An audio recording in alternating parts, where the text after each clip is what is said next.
What's up, y'all? Welcome to game night here at Heavy Cardboard. It's y'all and me. I'm Edward. You're you.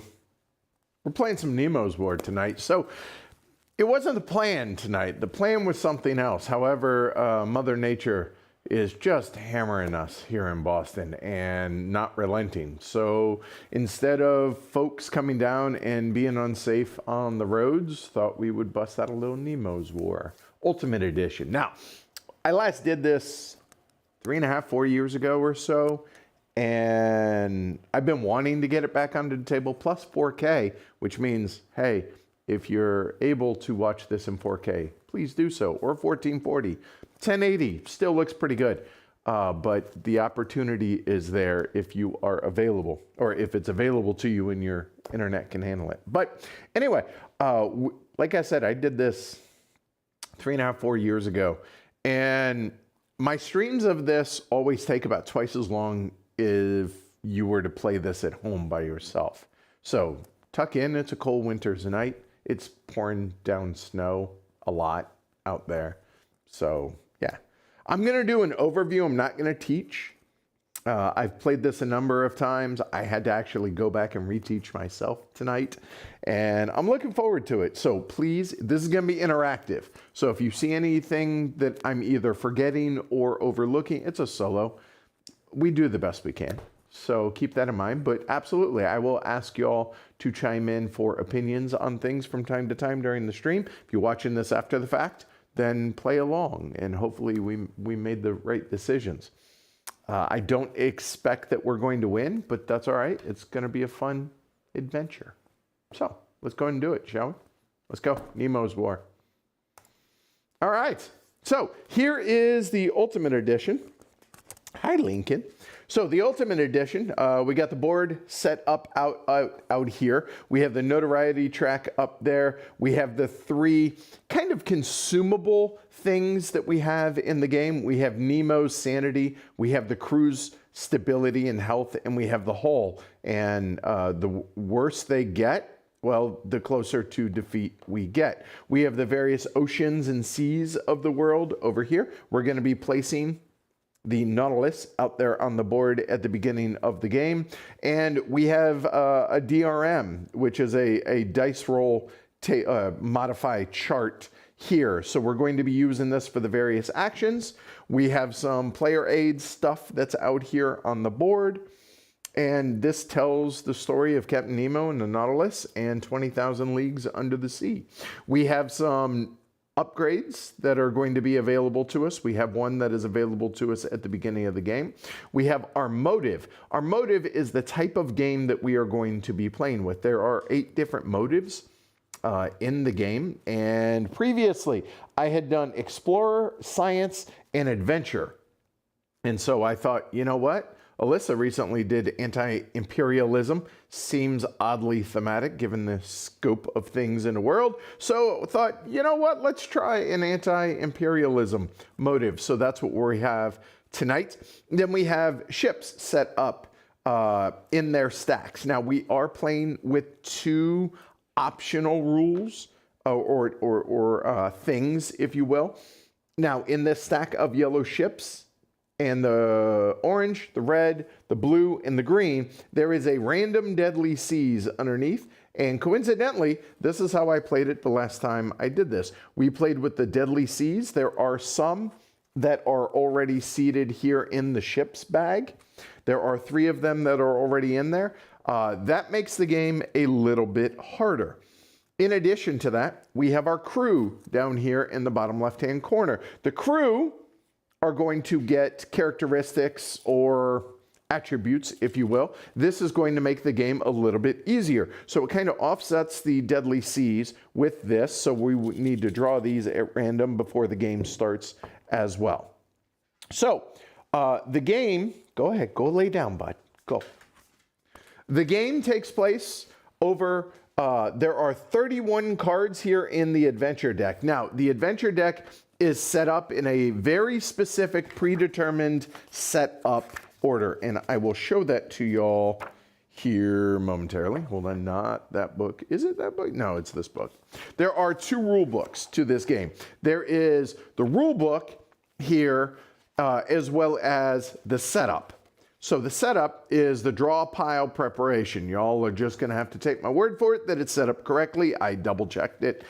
There are random event cards. The adventure deck, they are in a preceded order. The top card is always the prologue. Then there will always be 6 random events. Then the first intermission card will go there. And then depending on what type of motive you're playing dictates how long Act 2 and Act 3 are.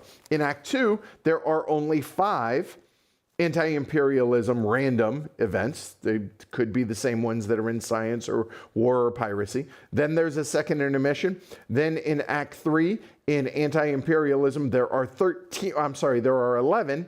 And then there is the finale card, and then there are 4 random event cards. So somewhere in the last 5 cards is the end of the game trigger. So the game will theoretically be 26 to 31 cards. I do not know what they are. This is a new copy of the game, so I literally had to shuffle through all of those. So I'll be honest, I legitimately don't know how all that's set up, other than it's set up correctly in that regard. One more thing. Let me get back to my page. There we go. There. So we're going to tell the story of our adventure. Now, there are a plethora of ways to lose the game, and there is one way to win the game. The ways to lose the game, because we have chosen the anti-imperialism motive, here that brings in this defeat possibility. If the piracy ever reaches 44, game over. So anything from 44 and higher is moot for our game because anti-imperialism. If Nemo if he gets broken, game ends immediately. If the crew is killed, the game ends immediately. If the hull is shattered, the game ends immediately. If all of these spots out here on the board for the ships, if all of those are filled and then we need to go and place one more ship and there's no room to do so, the game ends immediately. And in all those situations, we lose. So there is 1, 2, 3, 4, 5 ways to lose the game. I would argue there's a 6th way, and that is the way that you win the game is we're going to go through and we're going to score points at the end of the game if we've made it through that deck without any of those other 5 conditions happening. A lost condition, that's the term I was going for. If we have survived, we're going to count up our points, and we need to reach a certain threshold. That threshold, let me look. Here we go. That threshold, I'm going to call it 240 points. I have never succeeded in that. Defeat is less than 160. Failure is 160 to 199. Inconsequential is 200 to 239. And then really, a real success is 240 to 279. A success is 280 to 319. And a triumph is never going to happen, but it's 320 points or more. So if you're seeking a notable victory, you want to try and average 10 points every turn. It seems ambitious, but we'll see how it goes. But the 6th way you can lose is technically not reach 240 or 159 lower, et cetera, et cetera. All right. Now, let's go ahead and talk about, let me get back to my page so I can keep that out. There shouldn't be a whole lot of referencing of the rule book, but there may be some, especially when it comes to combat, so on and so forth. So let's go and look at our motive specific. So anti-imperialism. What this is anytime we're going to come across these icons, if we have these at the end of the game, these are our modifiers for those icons based on that motive. Now, if we were, for instance, the explorer icon, or explorer motive, you'll notice that the modifiers are different. We want to see a lot of wonders because it's not only that number, it's times 7. Wow, that's really great. But we're not exploring, we are anti-imperialism. So the endgame point modifiers, non-warship sunk, add 2 more based on what that is. So if that's a 3, it's actually a 5. Warship sunk, no modifier. Adventure cards, no modifier. So in other words, we really don't need to focus on those too much. Treasure actually works against us. Well, not works against us. They're worth 1 point less each. So really, that is not something at all that we are going to be focusing on. Whereas the liberation, each of those icons, it's that times 6. Okay, that's going to be the key. Science discovered, multiplied by 2. Wonder seen, multiplied by 3. Cool. So that's what we're going to be getting our points from at the end of the game. Plus any ship resource penalties, which are negative. Scouring the seas, which is going to be for any ships that we have scrapped or sunk to the bottom of the ocean. And finally, any characters remaining, we will score points for. So here's the thing. We're not going to get any advantage or any bonus points for sinking warships, but non-warships, sinking those, going to be really beneficial. Now, when we sink them, they are going to go into these columns out here, depending on where we sink them. If we choose, whenever we combat a ship, if we successfully defeat that ship, we have 2 options. We either sink it, and it'll be worth some number of victory points at the end of the game, or we salvage it, which is going to allow us to get these Nautilus upgrades throughout the game, which make the game easier and better for us. So we're going to have that choice as we go along. And this is where the interactive aspect is going to come into play. Okay? So how does the game work? Well, let's go ahead and take a look here at the player aids, which are here on the board.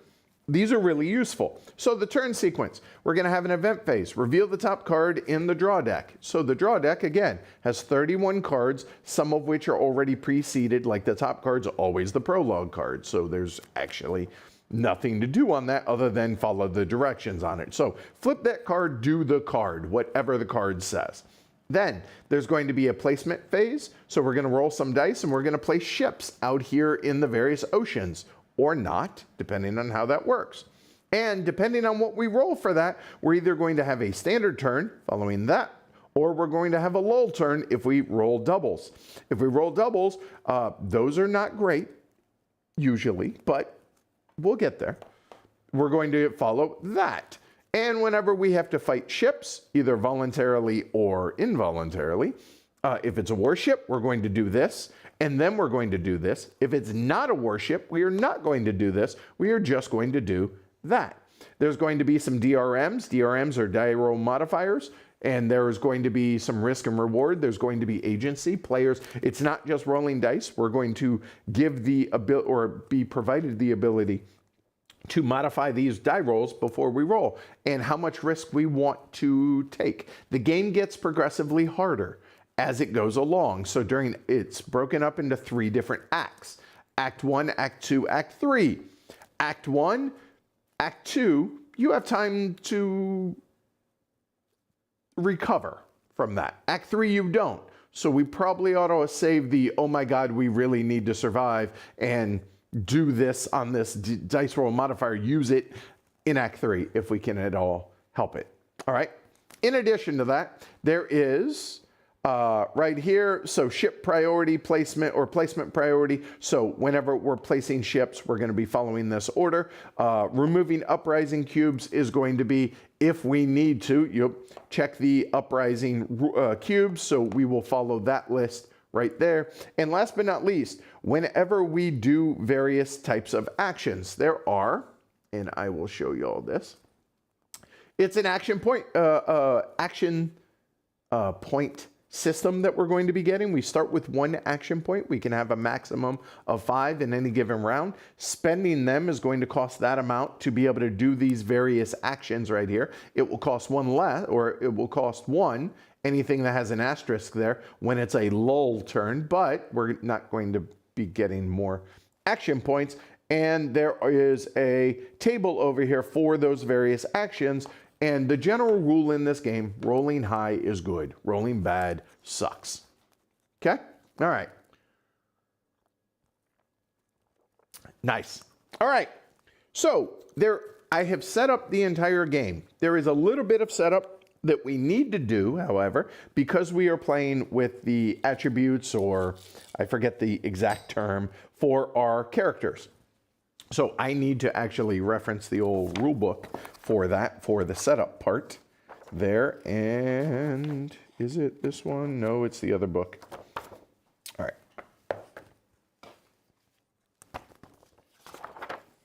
Yeah.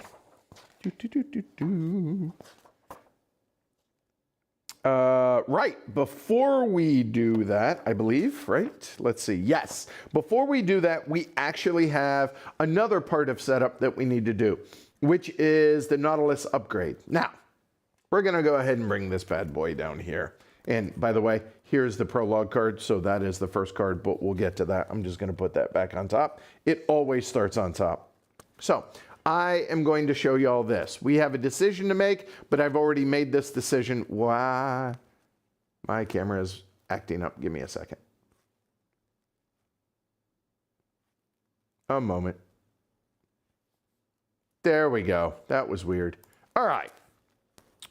So you'll notice that this is a Nautilus upgrade. You know that because it says Nautilus upgrade on that side. Anti-imperialism. So this one comes to us not for free, but for face value. So this is the amount of resources that we will have to spend if we choose to start the game with this card. It is the double hull for the Nautilus. Gain an additional +1 DRM, dice roll modifier, when exerting your whole resource. So exerting is basically gambling on whether or not you're going to succeed. So it gives an additional +1 on this. Also ignore all 6 results when rolling to apply damages to the Nautilus itself. So on the hull. That is really, really good, and I've already decided we are going to start with this. However, we do have to pay the cost, and the cost is 3. Now, what do we have to pay? Well, there are 3 resources in this game, as I mentioned. There's Nemo sanity, there's the crew's health, and there's the whole, I guess, integrity, if you will. So we need to pay 3 resources. So a resource is going from there to there, for instance. We can do all Nemo, we could do all crew, and mix and match however we want. Okay? Now, you'll notice that there are some plus numbers in between each of these numbers. Now, in Nemo's case, the crazier he gets, the more unstable he becomes, the higher the DRM is when we exert. And exert is when we gamble. So we would get a +3 if we had pushed it all the way up to here when we exert. So you'll notice that Nemo gets stronger as he gets closer to dying or going clinically insane, if you will. The crew and the hull get weaker as they go down.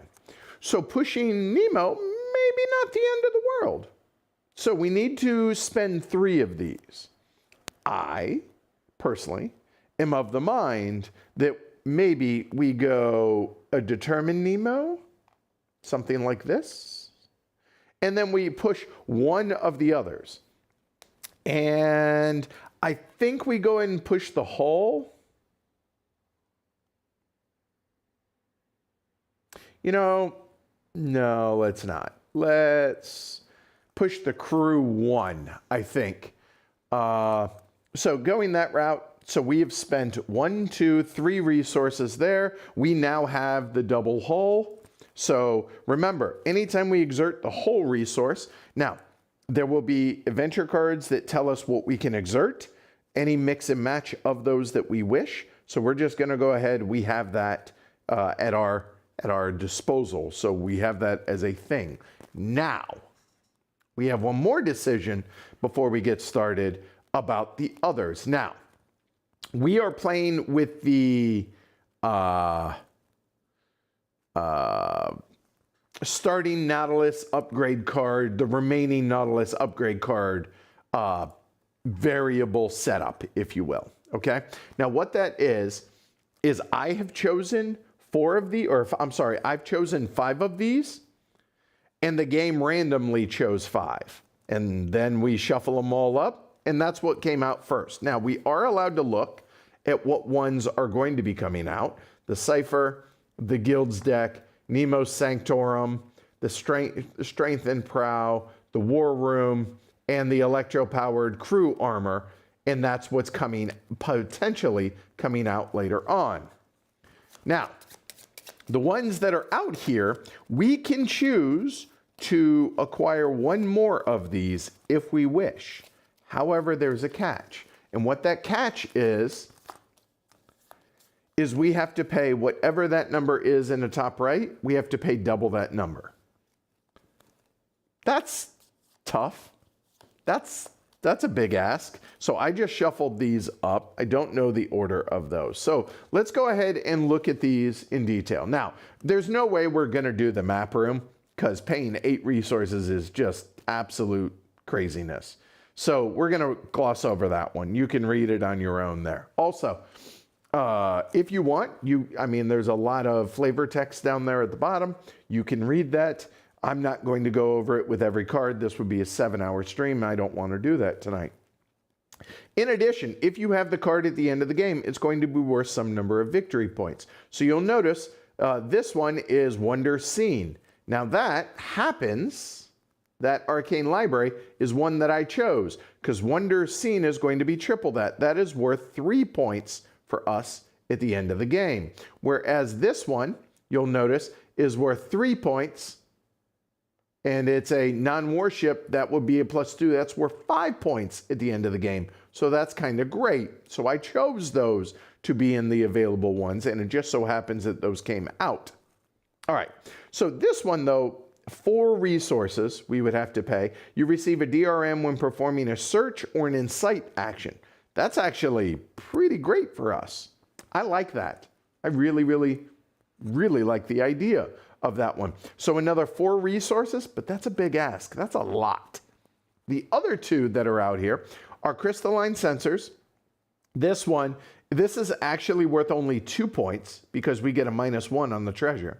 Each placement phase, you can re-roll 1 die 1 time and apply the result. So it gives you a little bit of flexibility on whether or not you want a lull turn as well as placing ships. That's kind of nice. Not really vital. Plus, it's 6, so that's not happening. Nemo's Manifesto, however, this one isn't worth 1 point. It's worth 6 points to us because this is a ×6. I chose this one, and it happened to be one that came out. It says, after passing an insight action, meaning passing, we run the test. If we pass, great, okay. Or it's a pass-fail. So after passing it, you may then spend 1 ship resource using its dice roll modifier as a further reduction in piracy. If it would have provided a +3 DRM, you instead receive an additional -3 piracy. Now, why does that matter? That means this marker, instead of it going up or whatever, it's going to go back 3. So it stays away from this loss condition, and these are really strong ships that will come out when we hit those spots. Plus, they have the deadly seas underneath each of them, and I do not know what those are. As a general rule, those make the game harder. They are not great things usually. So that one, Nemo's Manifesto, seems pretty good if we're going to do an insight action. Now, insight actions, those are available actions that we can take. Those help us place insight cubes out here, but they also help drop piracy, and that only reinforces that even more so. All right? So, to me, there are only 2 that make sense, and that is the Arcane Library and the Manifesto, because that costs 2 and 4 respectively. 4 is a big ask. But I think going ahead and getting Nemo's Manifesto seems like a pretty good deal, and it only costs us 2 resources.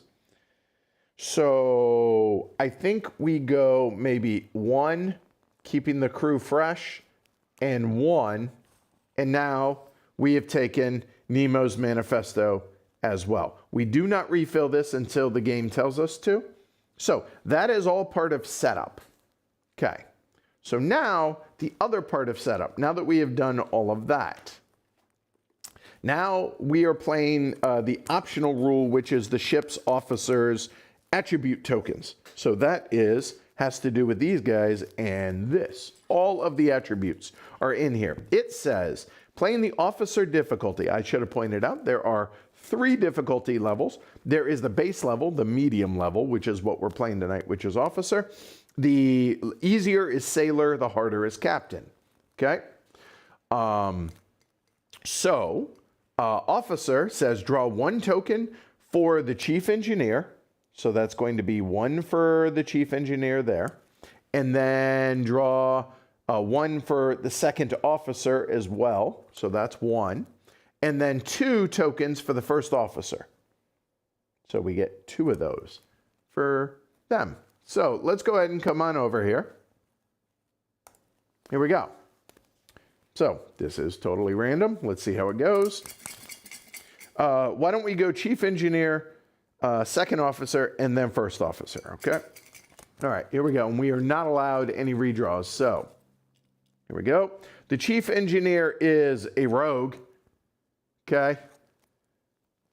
Immediately, you can discard this and replace with 2 more attributes. Sometimes there's stuff on the back. Wow. So here's our first decision.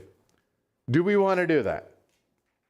I assume there are pluses and minuses in there. Immediately discard this and replace with 2 more. Oh, actually, I don't think it's a choice. I think we do that. Okay, well, there goes that. Okay. We will go here. That is mechanic. Mechanic says, discard it to cancel all hull losses from 1 occasion. And it also says, discard 1 available upgrade card. Discard this I'll have to look that up on the backside, but okay. So we get that. But go lay down. Come on. He woke up in the middle of the day or the middle of the evening right before we started with a nightmare. So he's a little clingy tonight, Lincoln is. He's also an agitator. An agitator says, discard this to cancel removing 1 insight cube. Or discard it to lose 1 piracy. Okay. So y'all need to help me remember the first officer has those. Okay? Okay. The second officer gets 1. This is, oh no, it's tragic. Tragic says it's worth 1 less point. That's it. So, womp womp. Okay. Sad. So it's worth an action point whenever we spend it, but he's only worth 2 points at the end of the game. I have a feeling the second officer might not make the entire trip. I'm just saying. All right. Now we get the first officer. The first officer is going to get 2. And we will go with that one. And that is willing. Willing says, oh, it's worth 1 extra point. So it's worth 8 if they make it to the end of the game. In addition, it's 3 action points or a +3 DRM after the roll. But anytime you use these, you are just, they're not available. Now, there are possible ways, maybe, that we can get them back, but not necessarily. And it is organized. All right, so we can discard this for a +1 action. There we go. They are willing and they are organized. Okay, so this cup gone for the rest of the game. Now, again, there are a whole bunch of those available. Good, that's it. Setup is done.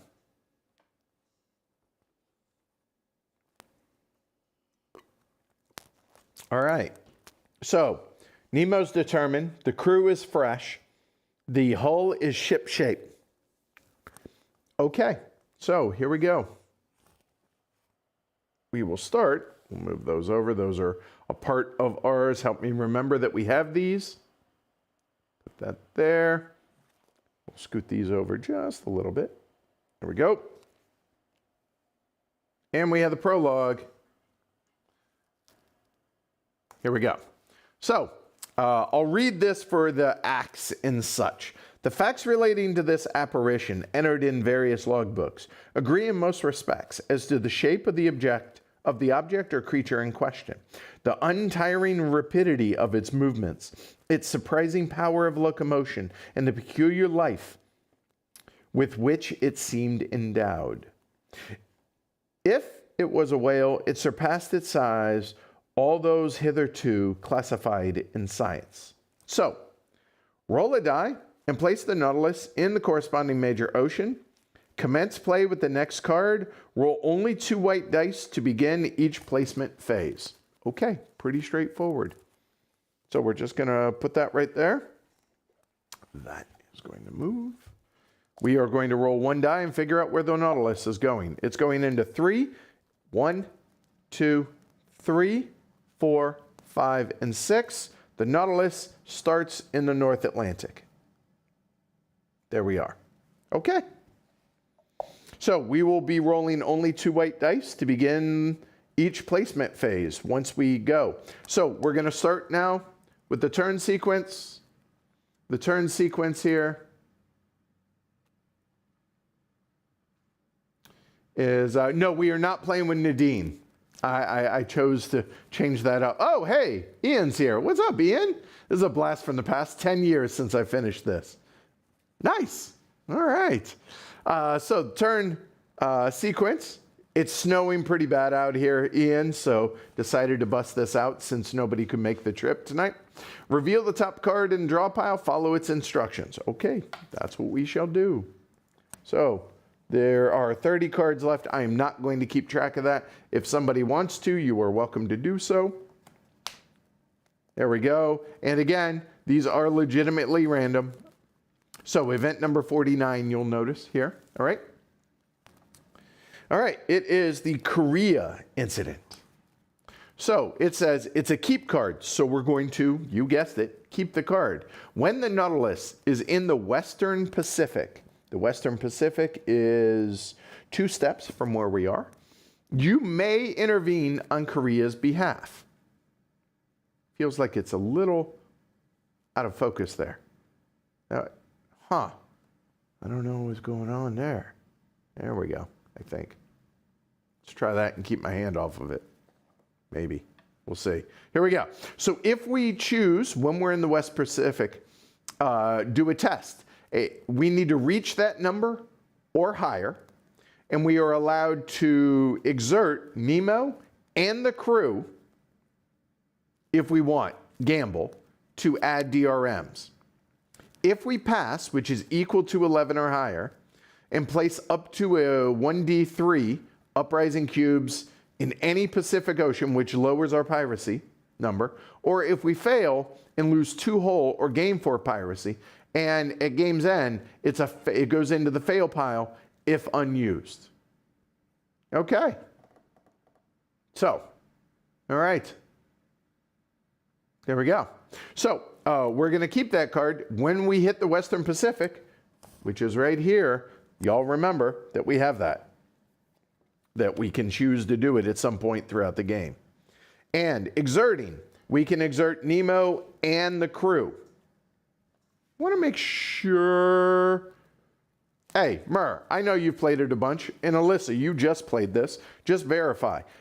Because it shows both Nemo and the crew, you can exert either, neither, or both, which meaning crew would be a +3 and Nemo would be a +2, so that would give us a 5 of the 11 that we need. So we would need to roll 2d6 and hit at least a 6 on that roll. I believe is that they are cumulative. You can do multiples. All right, so we have done the event. So now getting back to, let's move that over a little bit. There we go. So now we are going to do the placement phase. Placement phase says, roll dice on the current act card. If white dice rolled or selected are doubles, it's a lull turn. Okay, so we're going to roll. We start with 1, and that is a 3 and a 1. Now, a couple of things are going to happen at this point, okay? Now, I am not going to step it through this way the entire game, or else it's going to be a very, very long stream. But we will for the first couple times we do this. Yes. All right, cool. Yes, that is correct, Alyssa. Thank you. All right, so ship placement. So a hidden ship in that ocean. So we rolled a 1 and a 3. So we start with the lowest number. The lowest number is a 1. We're going to reach into the ship bag. First off, check that. We are not going to reach into the ship bag. We're going to place a hidden ship in Ocean 1 if there is space. There is, in fact, space. So that is in 1. Then we go to 3. Is there a hidden ship available space? There is. We're going to add 1 there. Done. That's it. Always do top to bottom on those. Okay? Cool. All right. So now the second thing we are going to do is, because these are not doubles, we are going to have a standard turn. A standard turn says place the ship tokens. Done. Use differential roll to determine the number of action points received. The difference between 3 and 1 is 2. So therefore, we are going to get 2 action points.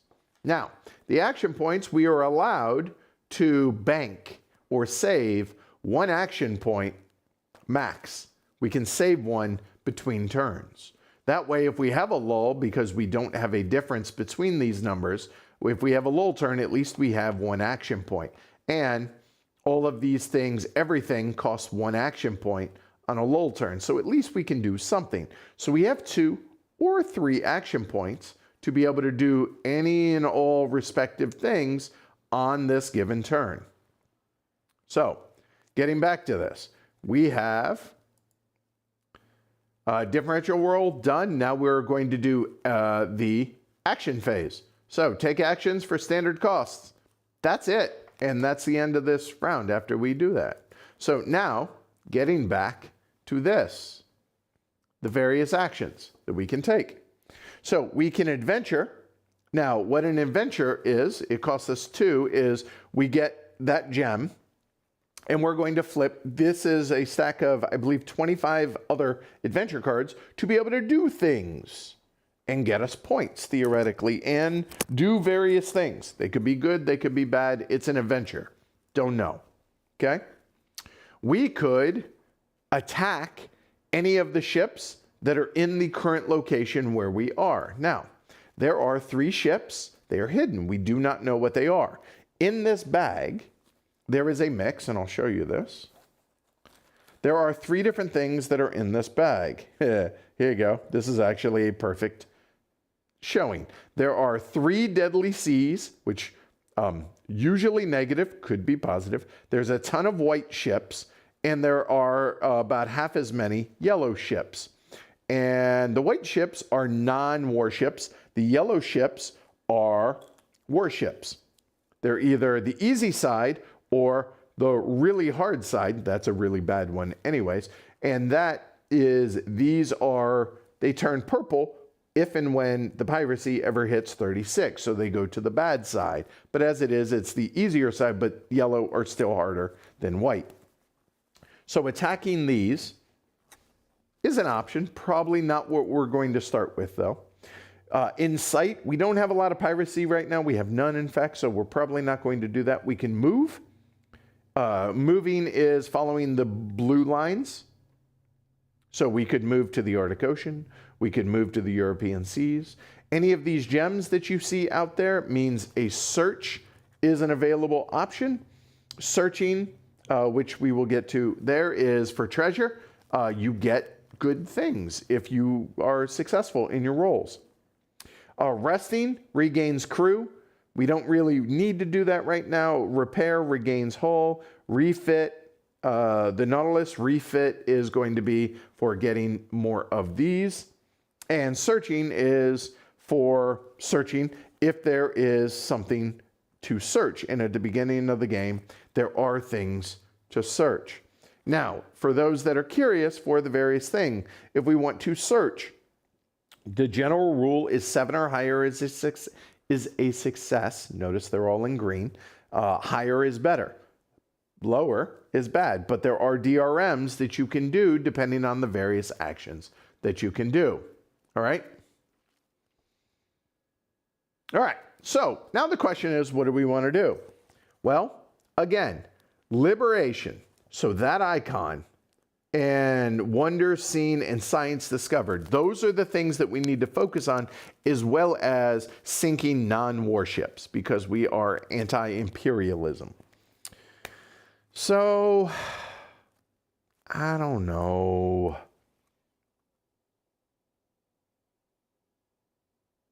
Searching, but the thing is, treasures help with DRM, but they're really not great for us right off. So I don't know if searching is terribly exciting. Inciting doesn't make sense because our piracy is currently at 0. We could adventure. This is where I welcome y'all to, you know what? What do we think about moving twice? And then we could do this test.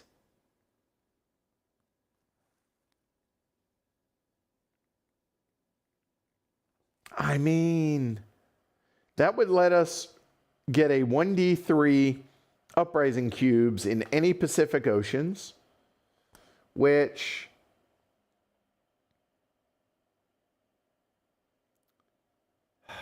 let's see, if the result is greater than that number. Yeah, but placing those early, maybe not a good idea.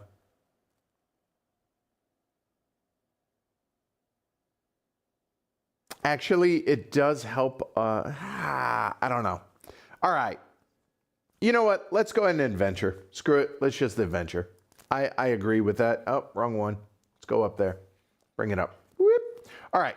So an adventure is going to cost us 2. So we're going to, first things first, we're going to go and drop that. And there we go. We're going to draw. So that's what we're going to do. Move that out of the way. Take the dice back. For an adventure. And because it's the first time, I just want to make sure I'm doing it right. Adventure. Spend 2 points. Perform the card's activity and afterwards collect a treasure token for each treasure available gemstone on top of the adventure deck. So, there you go. This, whether we pass or fail, we are going to get that. But I'm going to actually just set it here as long as we do the thing that is here. So, let's go ahead and look at this bad boy. Here we go. It is the Hinumaru. All right, so it says a play. Keep this card as a reminder that for the rest of the game, each Japanese ship sunk, we get a extra piracy, and when scoring at game's end, awards +2 of its type of ship victory points. That's not terrible. I mean, okay. So we're going to keep that one. Okay. That was pretty. And good news, this is worth actually 4 points at the end of the game because it's +2 because this is a non-warship icon as per right there. That was pretty good. I'll take that. So we will just put that there. As a reminder, this will go back into the supply. We now get to draw 1 treasure token from here.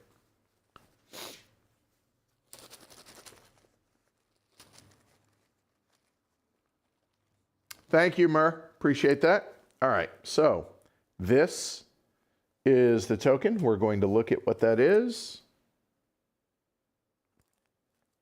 And Pyramids of Yonaguni.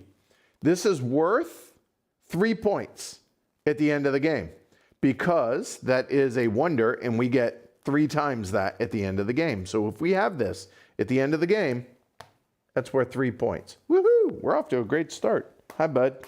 What's up? Lincoln, come on. That's his second nightmare he's had in the last couple weeks. So he's a little skittish right now today. All right. That was our adventure. Now, the question is, do we want to do anything with this? The answer is no. We're going to bank that. So we're done. That's the end of the round. So now we go into another event phase. All right. Ship's welding. So this is going to be worth, let's see, that is worth 2 points for that. And that is worth 3 points for that. We would really like to succeed with this. We have a test of 9. This allows us to exert our hull for a +2, which means we need to roll a 7 or higher. If we pass, immediately gain the least expensive available Nautilus upgrade card for free, which in this case is the Arcane Library. That wouldn't suck. That would be a +1 DRM anytime we do a search or an incite action. That'd be great. Or if we fail, move this, fail and move the top card in the pass pile to the fail pile. The good news is there is currently nothing in the pass pile, so it wouldn't hurt us as much. So it only affects endgame scoring. Okay, so this is worth a lot of points to us. Remember, we want to average 10 points per turn.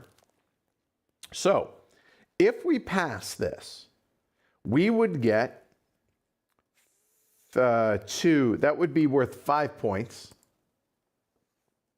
That would be worth 8 points. That's worth 8 points if we pass. We need a 9. So I think we exert the hull, which means we push it to here. We're gambling. We get that +2. So we need to roll a 7. Now, before we do anything further, let's go ahead and just look at our crew. Conceal gives us a reroll, a +1 DRM after the roll, a +2 after the roll. We get an extra action point. We get an extra 2 action points, or 3 action points, or a +3. Probably not going to use those. So basically, we need to roll a 7 or better. Okay, here we go. We're gonna, now, one other thing I should point out. Whenever we exert, if we fail on the officer difficulty, when we exert, you lose 2 if you fail, meaning it goes 1, 2. It would end up there. So let's not fail. Let's just roll a 7 or higher, please. So we need a 9. We have a base of 2. That is not great. That's a 4. So now the question is, that was a 6. 6 is not 9. We fail. I really would like this card. So here's my question. Now, I need y'all to answer. Do we re-roll? That would cost us 4 points. Or do we just accept it and it just moves to the fail and it's just not worth any points? Oh, thank you. Conceal is pronounced Konsai. Thank you, Ian. I did not know that. All right, Konsai. I'm going to write that down so I don't screw it up again, at least during this stream. Konsai.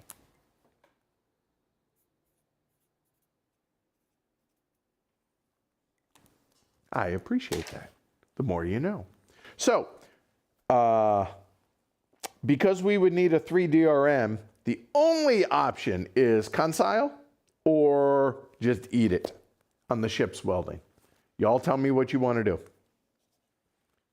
I mean, this way y'all are invested in our success. Cute T Goat says, seems worth a reroll. I mean, is Conceal really that important to us? Accepting it is reasonable as you don't get to full penalty as you have nothing in the pass pile. However, we will be down here to fighting trim, with the hull. That's good if we fail. That's the downside to it.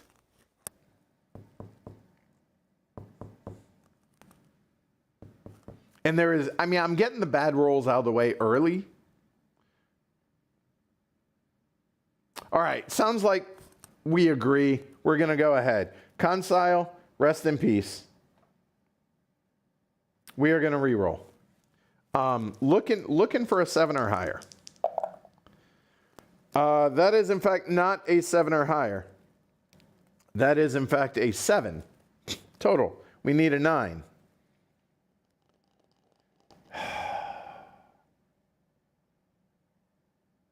You know what?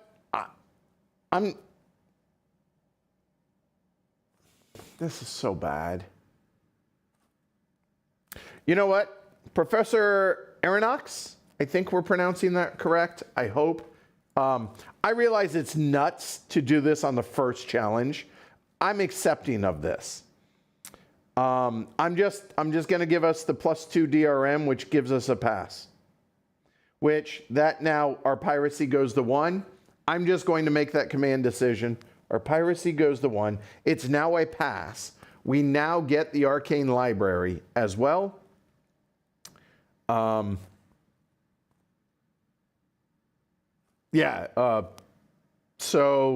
we're going to go ahead and get that. This will go into the pass. Now, God, that's gross. We get a 1 DRM on a search or insight. After passing an insight, we then can spend a ship resource using its DRM as a further reduction in piracy, which is great. Oh. You know what? I already messed this up. Good news. Good news, good news, good news, good news. Let me show you all something. We have double hull. And double hull says gain an additional +1 DRM when exerting your hull resource. So instead of that being a +2, that's actually a +3, which means we only need to use Ned land instead of that to get us the extra 1. But we still get the piracy, but okay. That's at least not as bad. So done. Lincoln, bud, you got to go lay down. That's the narrator and his faithful servant dead on turn 1. Come here, bud. Come on. Y'all give me a second. We're on dog duty for a moment. Come on. Go.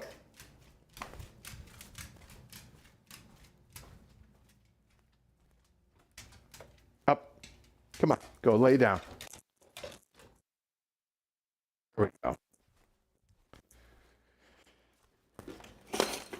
All right. We'll see if that settles him down a little bit. I mean, that's okay. Now I don't need to worry about remembering how to pronounce his name, at least, Ian, right? So be it. All right, here we go. So that is done. That was... You know what? I was also going to do this to show that I've done that this turn. Okay, so now we need to go ahead and placement phase. Placement phase is going to be 4 and 6. So this is going to go into 4. This is going to go into 6. Done. The difference between that is going to be 2. That bumps us up to 3. All right. So now it is a regular turn. What do we want to do here?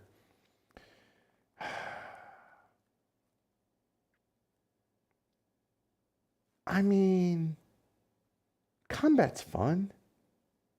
Oh, and because we succeeded, that shifts back to ship shape. All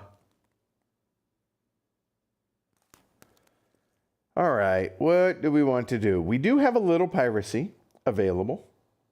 We could incite right now.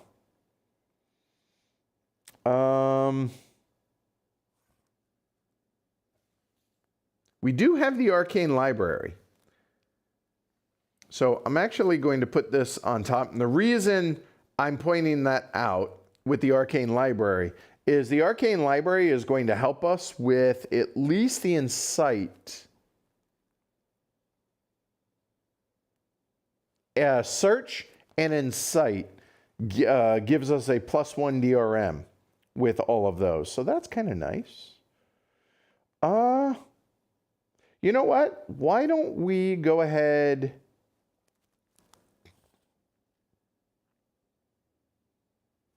We have all these extra DRM.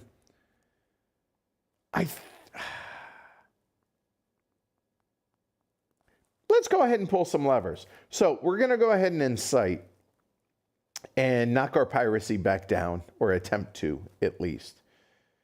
The other option is adventure or search. We have to get points. I need to remember that the goal of the game is points. All right, hell, never mind. We'll go ahead and adventure again. However, there's no gem. That's why we don't necessarily want to do that. We could search. Searching is pretty good. There is a gem here. Whenever we search, we get a +1 DRM. We could exert the crew to give us a +4. Yeah, I think go ahead and search. Alyssa says, search for treasure and blow ships up. Don't let it get ahead of you. Act 3 comes fast with anti-imperial and puts 4 ships out of turn. That is a really good point. So let's go ahead and search. So looking at this, searching is going to cost us 1 resource. I'm sorry, 1 action point. So we will go there. So we're going to search. Now, coming over here for searching, you'll notice searching. There is a gem available, so we're going to go ahead and exert the crew for a +3. No, we will exert the hull, and that will give us a +3 because it's +2 plus the 1 that we get for the double hull. So we're at +3. We have Arcane Library, that's +4. There are no revealed ships, so we're just going to roll, and anything but Snake Eyes is a success, but an 8 or better is fantastic. So we're at a +4. That is a 14. 14 is collect 2 treasures. Hot damn, we going Sizzler. So this will come back into the supply. We're going to get 2. So that will be 1. And that will be another. There we go. So we have, hey, the deep sea vents. That's worth 3 points. And that is worth actually -1 point. Well, that sucked. So I'm going to put the stuff we want to keep over on the right, the stuff we can get rid of over on the left. All right, we have searched, and that was sort of Eureka, but not really. All right, so we have 1 more point. I don't want to spend the last 2. That will come back here. You know, I think inciting actually might make sense at this point because we have the extra point, action point. Let's go ahead and incite. So coming back to this, inciting.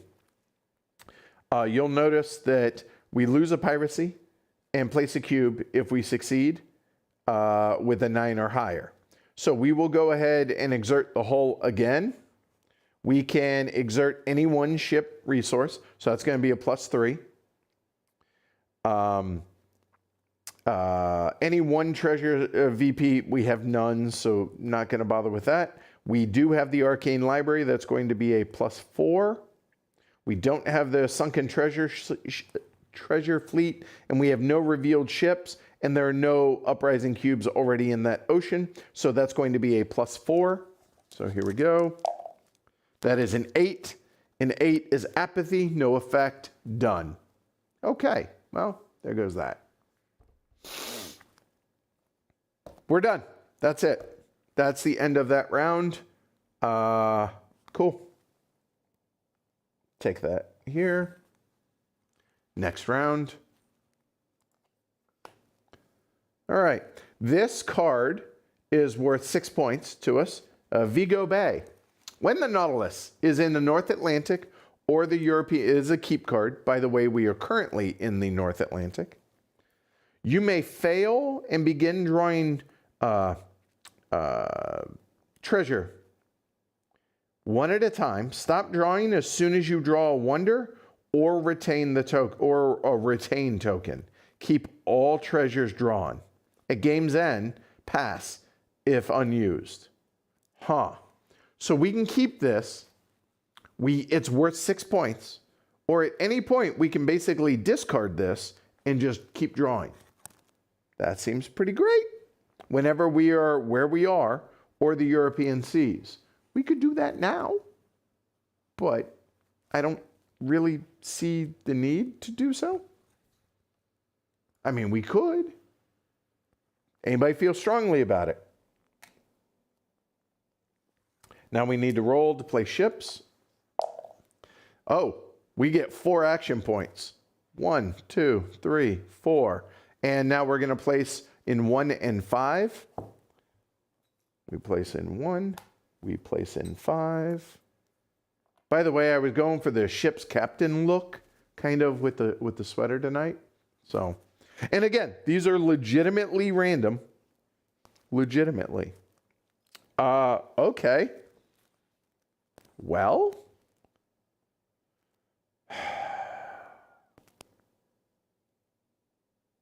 What do y'all want to do? Is exerting by spending treasure its face-up value? Yeah, it's always the face-up value. The multiplier is only for endgame scoring.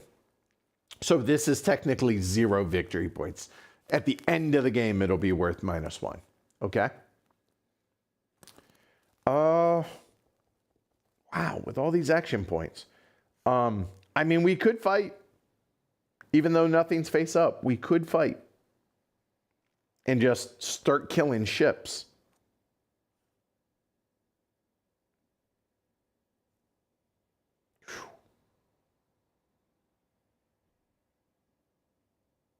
Anybody have a strong opinion?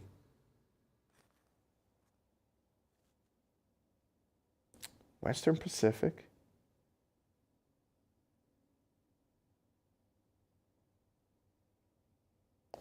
Move that back. That would be, so that is Nemo and the crew. So that'd be a +5. We would need to roll a 6 or higher for that. That seems reasonable. That's more.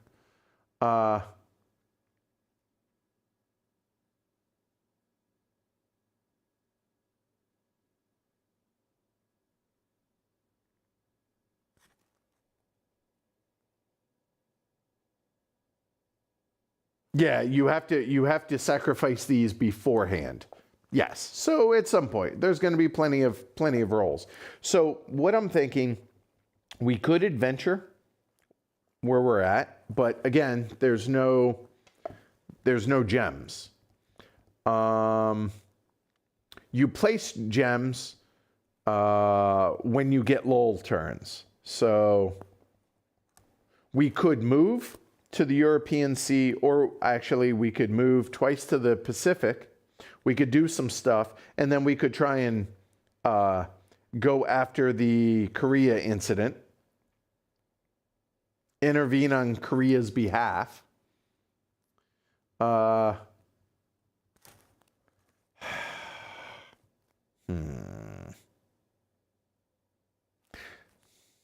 You know what? I think we're going to... So we move 2.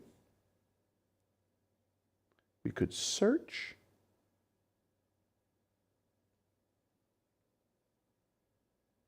Move 2, 1, 2. Search and attack. I think that's what I want to do. Or we could just do that test. And then based on that, yeah, let's do that. We're going to move once, move twice.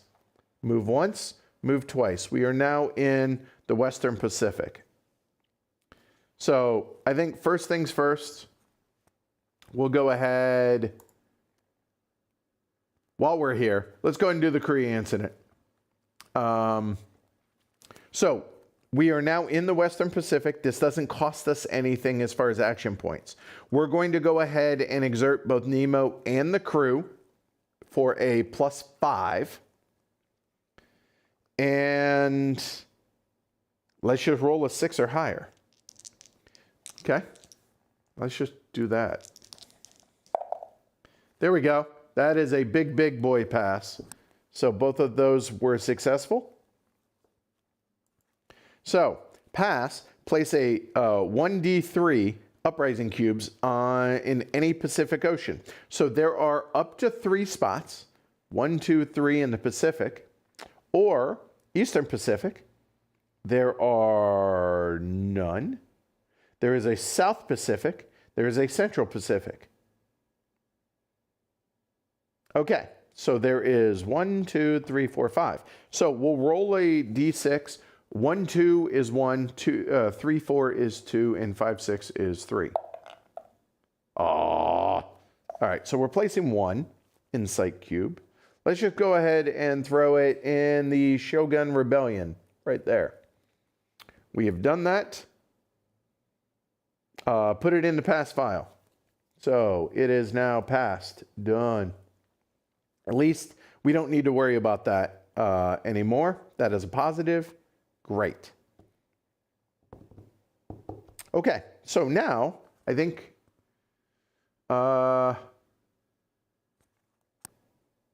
let's go and search. Do it again.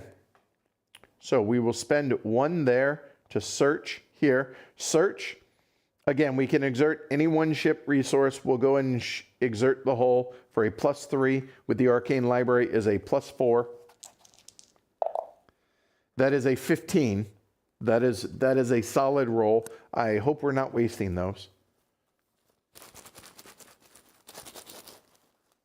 So we will go 1 and 2. All right, what do we got? Mariana Trench. Hey, that's going to be worth 3 points. Okay, we'll put that in a, hey, let's keep that one. And this is retain. Discard for up to 2 salvage or keep it for 4 points because it's a -1 for us. So a 2 salvage, that's awesome. So the 2 salvage, normally whenever you sink ships, you're going to put them here and they give you discounts on those. So awesome. So we'll keep that in a, we're definitely going to discard that at some point for salvage, but yeah, win. That was a fantastic search. And now, we have one more to do. The question is, do we want to attack? A stalk gives us a +1 DRM. We'll talk about that more here in a little bit. But we don't know what we're going to be attacking. We know it's going to be either a white or yellow, which are the weakest 2. White is better because we get a +2 on whatever the value is. There are 30 white and I think 16 yellow, I think is the breakdown on that. We could incite again. I don't really feel the need to do that. Oh, and we searched, so that goes away as well. So we can't search. So the question really is attack, incite, or move, because if you notice, those are the only things that are 1s. So, I mean, it's running a risk because we don't know what we're going to be fighting. And if it's a yellow ship, it is a warship, which means it gets a free shot at us, potentially. Or it will get one. But I think we go ahead and attack. I think we go ahead and start, based on what Alyssa said earlier, let's go ahead and start clearing some things out.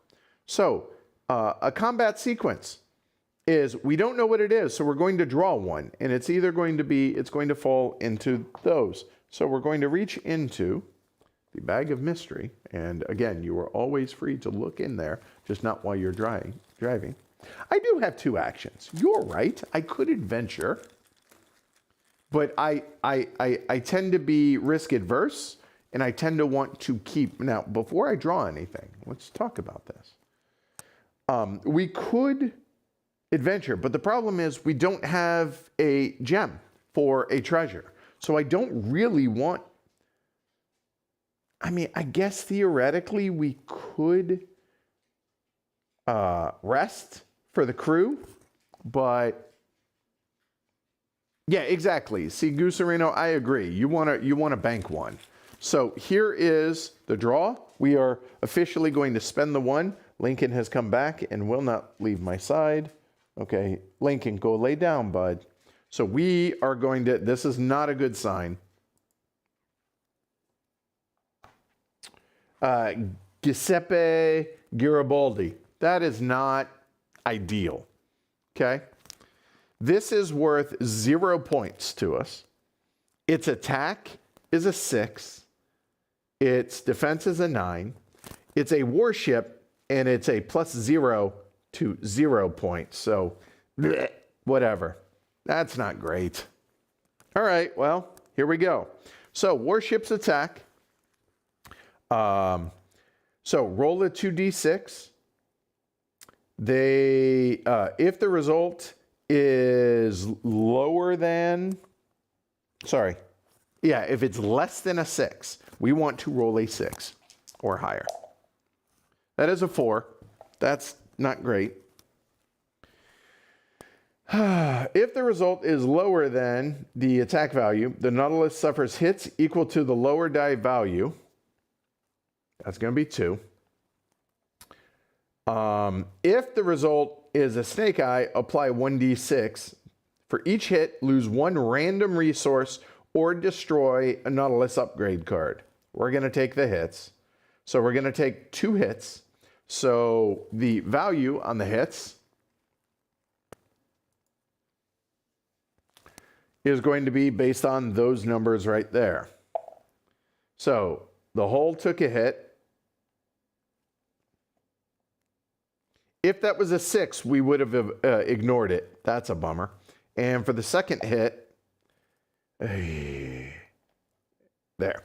So we took the 2 hits on that. That sucks. All right.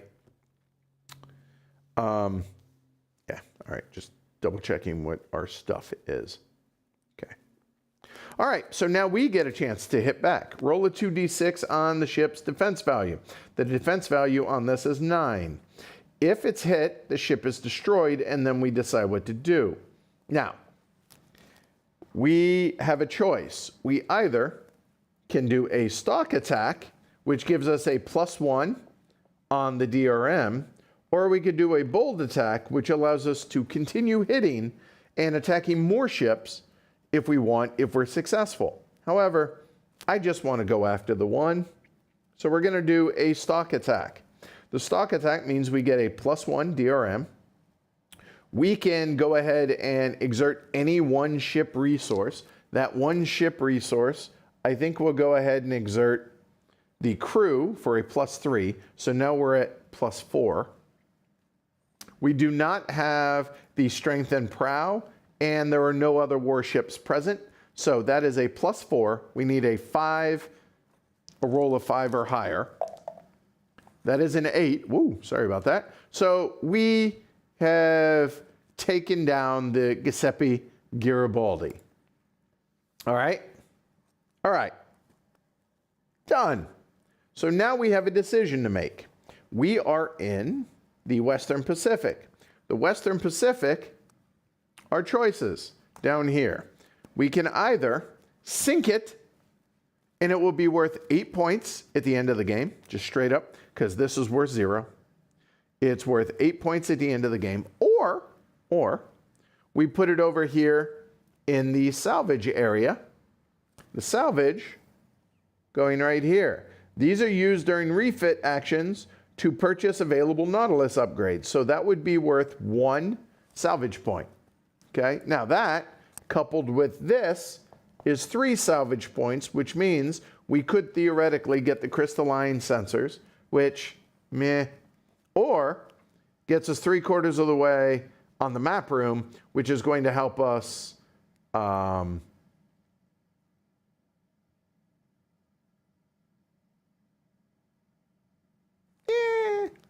So, what do y'all want to do?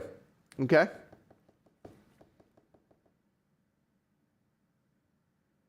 There's a chit on your crew to negate the whole loss. Let's see. That was 2 bumps on the hull, wasn't it, earlier? Oh, that's a good point. You know what? I think we will retroactively, because I forgot about that. We will go ahead and get rid of the mechanic.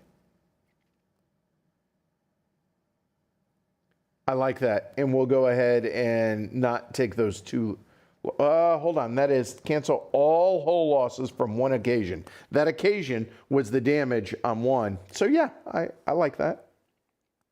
So I think we go ahead and sink that puppy and call it good. Oh, Challenger says salvage it. It's only 8 points if you fill. Oh, if you really.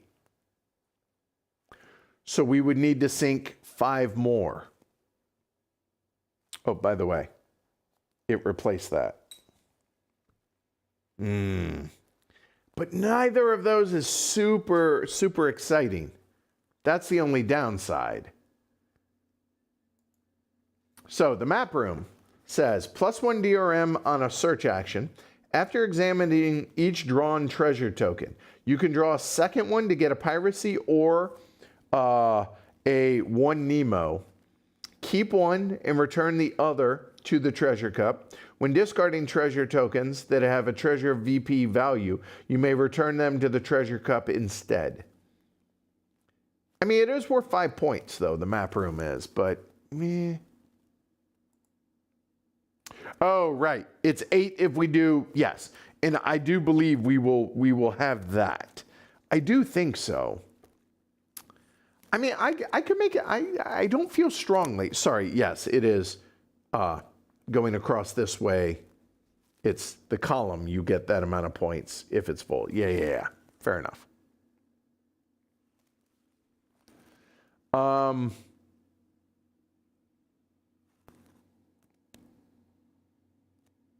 All right, you guys said salvage. We'll salvage. I'm fine with that. We'll leave it there. All right, we are done for that turn. New turn.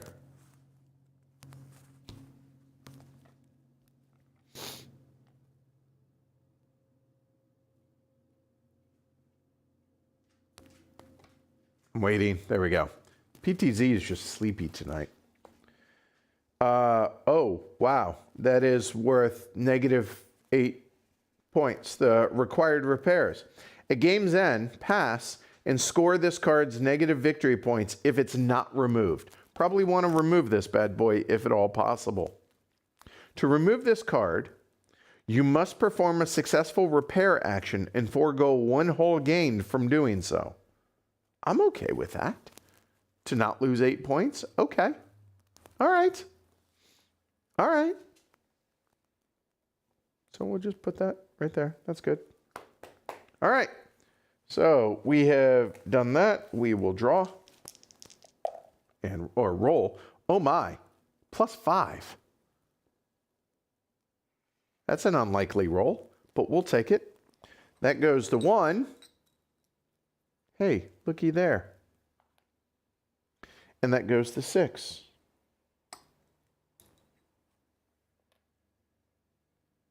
Wow.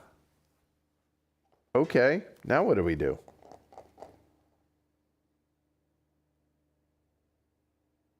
You know,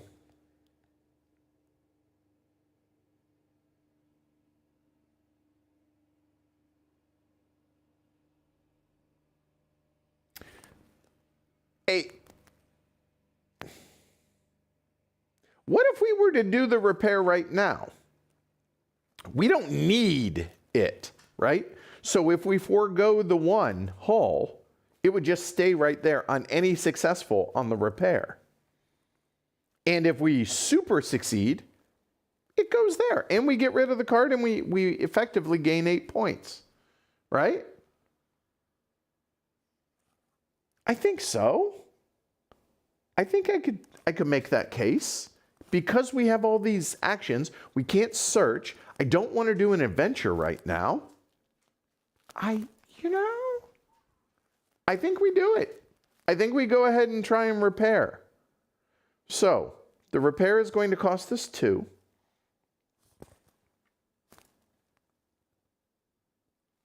Now, I realize you guys are on a slow delay. You guys, the only way, by the way, a moment. One thing that will speed up the delay here is if you go to like 1.5 speed or double speed, even when you're live right now, it lowers the buffer to about 14 seconds, just so you know, because 4K, it's a very long buffer. So if you do that, if you bump the speed up, it will eventually, you're not going to see any difference, but the buffer is going to be quicker. So that may matter for those watching. Okay? I think we go ahead and repair. So looking at this, we can exert either Nemo or crew. I think we go ahead and exert crew for a +3. For plus X for any one spent treasure token. Don't think we need to do that. There are no warships present, so we get a +3. So as long as we roll a 4, the treasure we lose would be the 0. I mean, I think so. So let's go and roll. Let's see. That is a 7. 7 plus, what did I say, 3? Yeah, that's a 10. A 10, gain a hull. Okay. Instead of gaining a hull or forego the hull, you must perform a successful repair and forego a hull gain. So we fail this one, which means we don't lose the 8 points. Yay. So we gained 8 points out of that. That's a W. Okay. Now what? Let's see.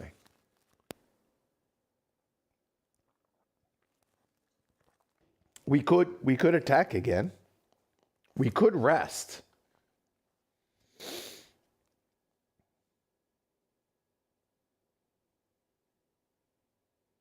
You know, I kind of like the idea of the rest. Since we don't have to attack right now. I think we do. We're going to go ahead and spend 2 to rest. So, rest. We'll go ahead and exert the hull. The hull will be a +2 with our double hull will be a +3. We're not going to spend any treasure. No warship, so we're at +3. Okay. That is a 14. Well, the rest, gain 2 crew. Don't mind if we do. 1, 2. Hot damn. We going Sizzler. That's what I'm saying. All right. That's the end of the turn. I don't want to spend that extra 1, that banked 1. All right, let's go.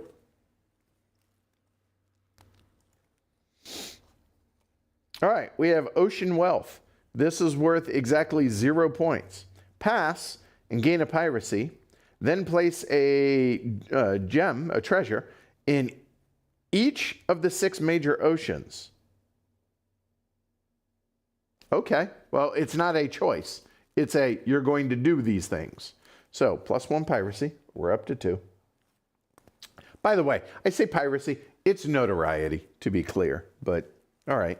So now we put gems in each of the 6 major oceans. So we put 1 there, and we put 1 there. By the way, if I didn't say so explicitly, the color of the gems don't matter.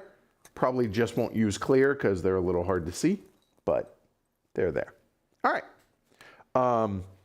So done. And this goes into the pass, which is worth exactly 0 points at the end of the game. Okay. We've done the action, though. Now we go and roll. Okay, we're only gaining 1 point, action point, and we're placing a ship in 1 and 2. So technically 1 happens first. Okay, so I'm just going to put that there. So now that these are full, we're going to go ahead and go through our checklist. Okay, so here, place a hidden ship in the ocean. We cannot. Place a hidden ship in an adjacent ocean. Now, the adjacent ocean here, you'll notice that you are allowed to follow dotted lines. So dotted lines, meaning you're allowed to follow that. It's adjacent to that. It's adjacent to that. It's adjacent to that. It's also adjacent to Indian Ocean, which is down here. Take my word for it. Here, I'll show you. So this is adjacent here, here, here, here, and here. So why don't we go ahead and put one in the Central Pacific? Done. So that was for 1. This is for 2. Okay, done. We got our 1 action point. Now what do we want to do? We can search. I think searching makes a lot of sense since the gem's back. So let's go ahead and do this. Let's go and search. We'll spend the 1.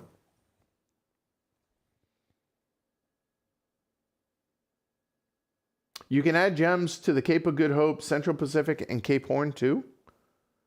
I thought it said major oceans. Rule number 10. Let me double check that.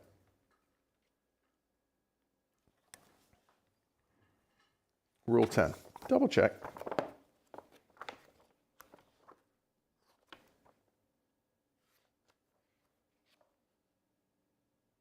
Oh, other book. Do, do, do, do, do.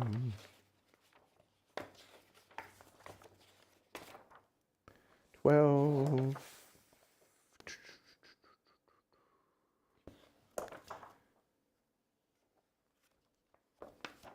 give me a number. There's 11. Ah, here we go. Adding.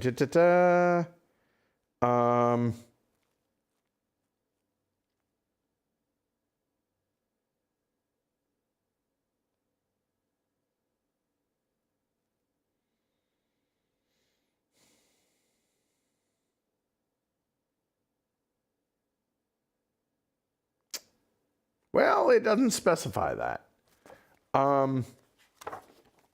Curious if it says anything about quote unquote major oceans. But the fact that it's specific on the major oceans part.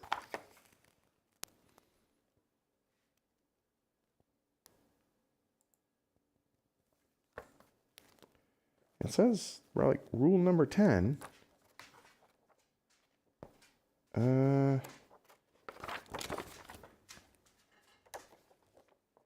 Definition. Okay, here, that's what I'm looking for. Oceans. Okay. 6 numbered major oceans. Nope. And the unnumbered transitional oceans are the other ones, so I cannot. Well, the fact that it's specific on that, let's double check here. So placing, placement, rule 10, placement there. I'm looking.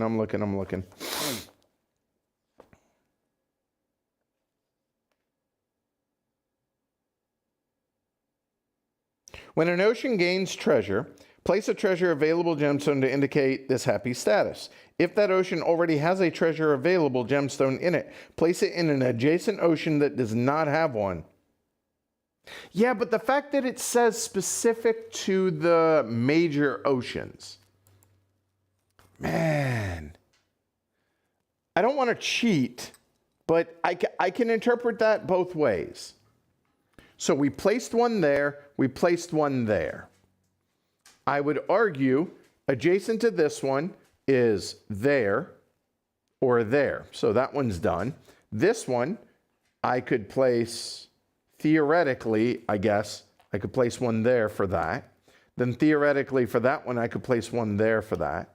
And theoretically for that one, I could place there or there, so I could place there.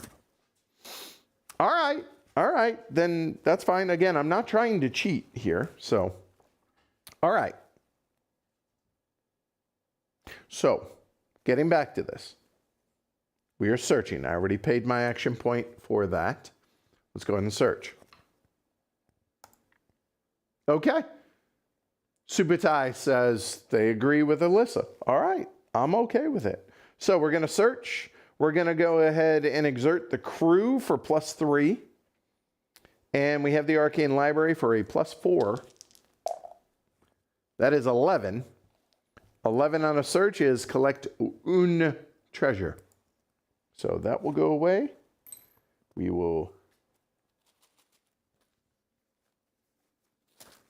I hear you, Ronan. I hear you. So here we go. There. What do we got? We have retain. Discard it to gain a reroll or keep it for 3 points at the end of the game. Hey, we have a reroll. That's going to get spent. So here, for extra things we can do on that. All right. I'm okay removing those, whatever y'all decide on that. All right. So we're done with that round. So we're going to go ahead. This has already been a pass. That will go here.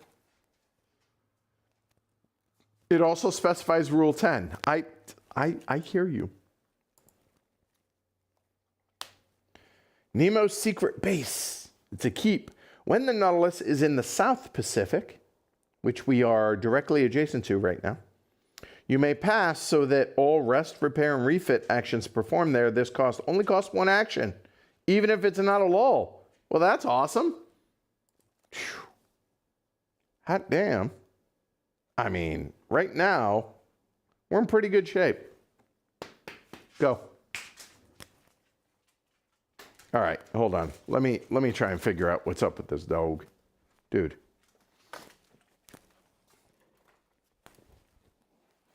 Here. Let's try this, Lincoln. Come. Maybe he just wants to be closer. Lay down. There we go, dude.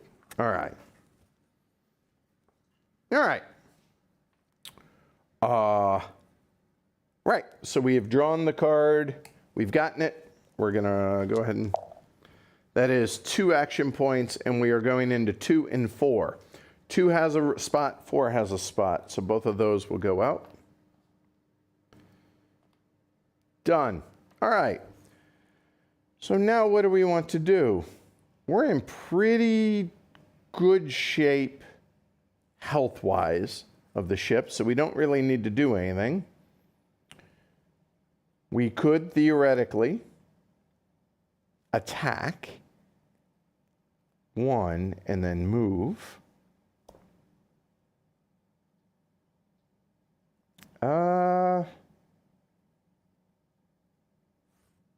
We currently have 3. We could get the crystalline sensors, but I don't think that's the one we want to go for. I think we want the map room.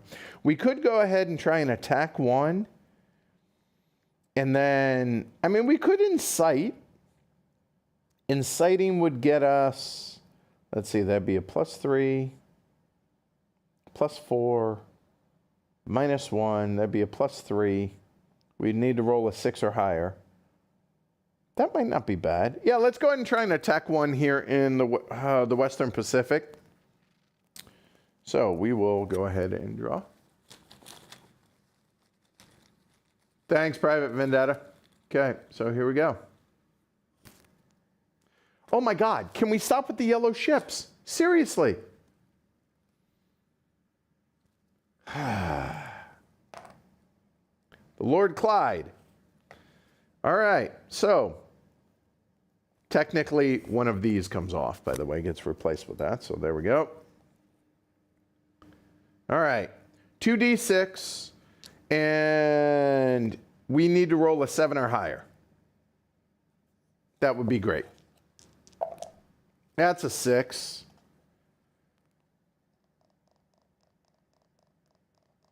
That just sucks. Golly. Yeah, there's no DRM on that. So we are going to take 2 hits because the lowest number was the 2. So hit number 1 is going to be on the crew. Hit number 2 is ignored because of the double hole. Ignore all 6 results when rolling to apply damage to Nautilus. Thank you. So we took 1 hit to the crew. They're still fresh. All right, that dropped down. That's okay. It's okay. It's okay. Now we need to roll a 10 or higher.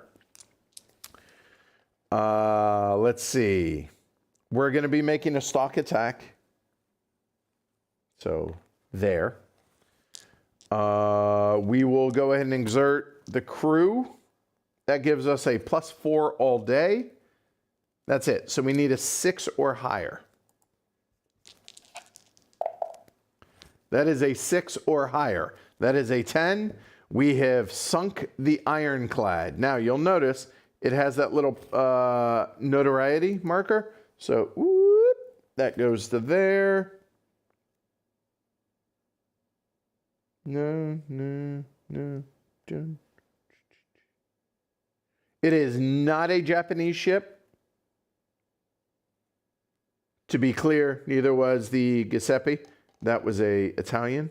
So I think we go ahead and salvage that bad boy as well. That would have been worth 2 points, but I think that's the right plan. Okay, so now we could get that map room for searches.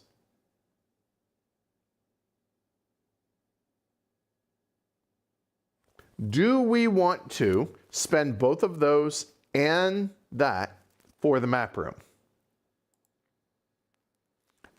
I mean, the map room is going to be worth a total of 5 points, 3 plus 2, and it gets us that here for searches.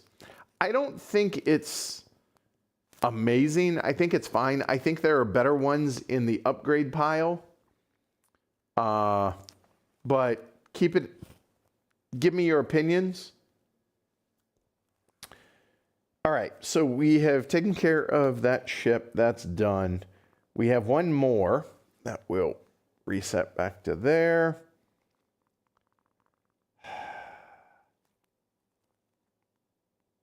I think we move. Honestly, I think we go ahead and move over to the Indian Ocean, maybe. But we don't really have a reason to do it, is the problem. I mean, I could attack again. Searching doesn't make sense. Could incite. Incite or attack are the two choices.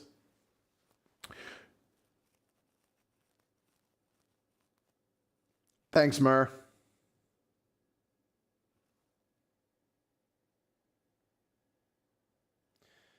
Attack or incite, attack or incite, attack or incite.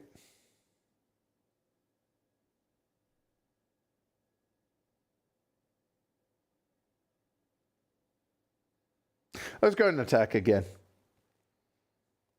Okay. I mean, theoretically, we're going to find some non-warships in here.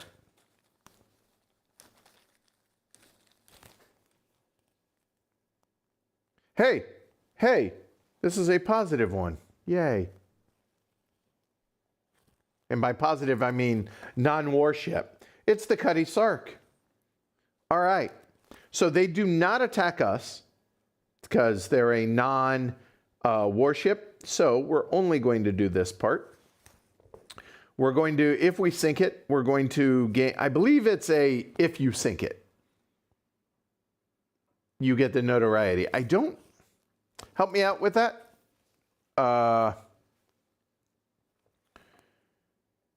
It's going to be worth 4 points if we're successful. We will go ahead and let's go crew. We will go, it's going to be a stock attack again.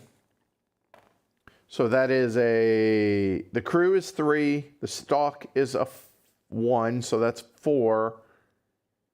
So we need to roll a 5 or higher. That's a 9. There she goes. So we get a notoriety. Notoriety is now at 4.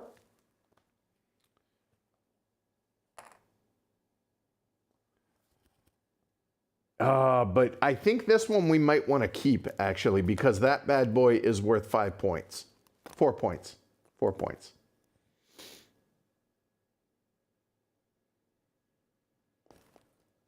Yeah, we're already at 4. I think, where are we? We're in the Western Pacific. Let's go ahead and keep that there. Okay, only if you sink or salvage. Right, okay, good. Yeah, I agree. Okay, we are done with that round. Next one.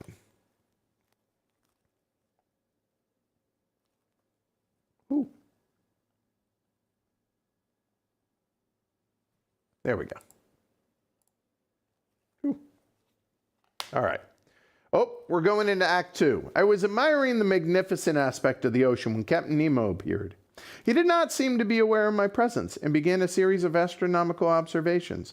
Then, when he had finished, he went and leant on the cage of the watchlight and gazed abstractedly on the ocean.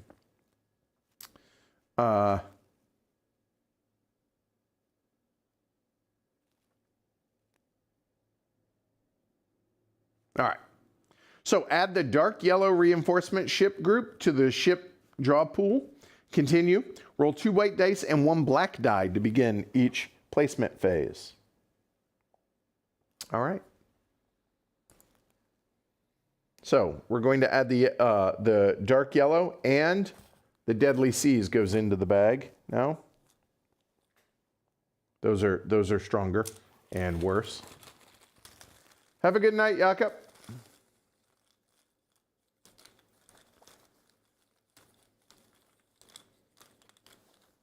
By the way, they're implied stalks, but yes, that's a fair point, Private Vendetta. I should be saying that beforehand. If you draw a warship, you don't have to attack it if you choose stalk attack. Okay, good to know.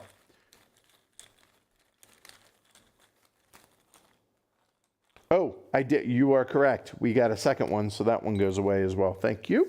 All right, so those are in here now. Act 2.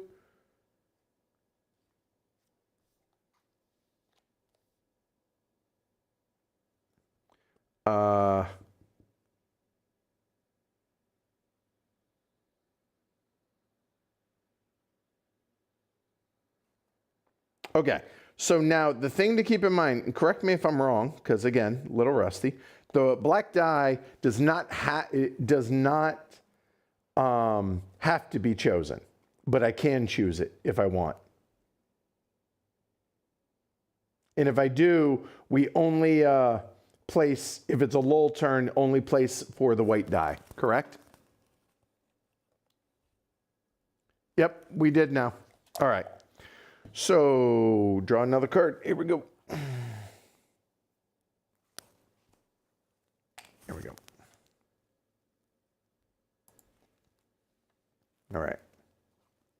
Now, these are no different.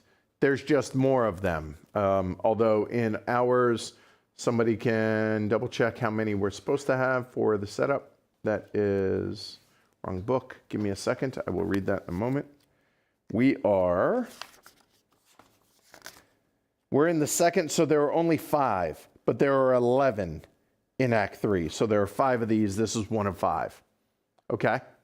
You can't get actions from the black die. Black is only for ship placement. Thank you. Appreciate it. Q ships deployed. For the rest of the game, when you attack a non-war ship and roll doubles, you also suffer 1 hit when making a stalk attack or 2 for a bold. Well, that sucks. Bleh. Do not like. Ugh.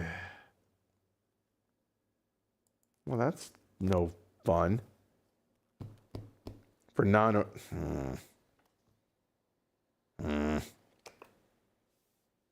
Do not like. You know what? I'm actually going to just keep that here. All right. All right.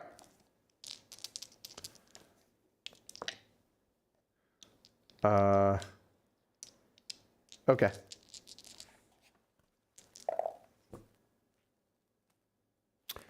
Okay, so we are gaining 1 action point between the 5 and the 6. And then we're placing on 1, 5, and 6. So 1. 5 cannot, but it can go adjacent. And 6 can go adjacent. Done. Okay. Yeah, that card sucks. Yes, that is 100% all the way around. That just sucked. Okay. All right.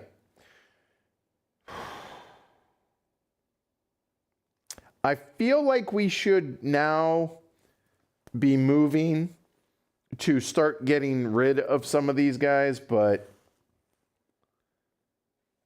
Just don't roll doubles when we attack. I think that's really what it comes down to. I feel like moving is the right thing to do and get us out to here. The other option is we can move back to the Arctic Ocean, which then requires us to move one further, but at least this way we can take out some of the Indian Ocean.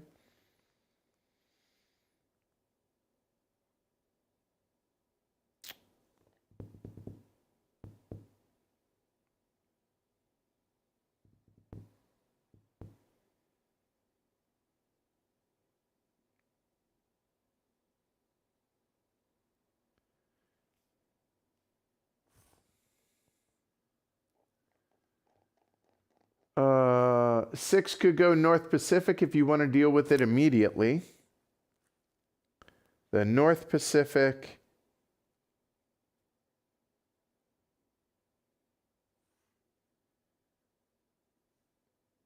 The what? There is no North Pacific.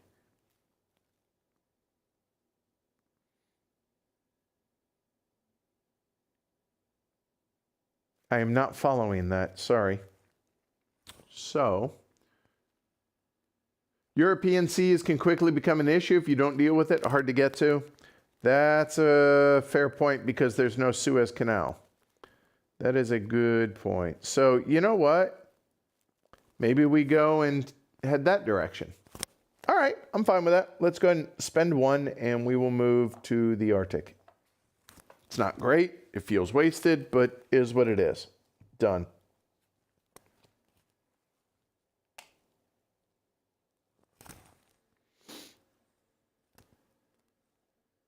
Oh, the Western Pacific. Gotcha. Oh, stop that. There we go. Oh, we have our first, like, legitimate, okay, now we got to do this. Hey, the SS City of Boston. I feel seen. 6 or higher. Succeed and lose potentially all of our notoriety. Cool. Fail and gain up to 3 notoriety.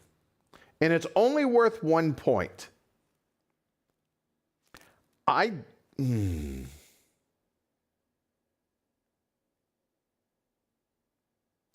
So, okay.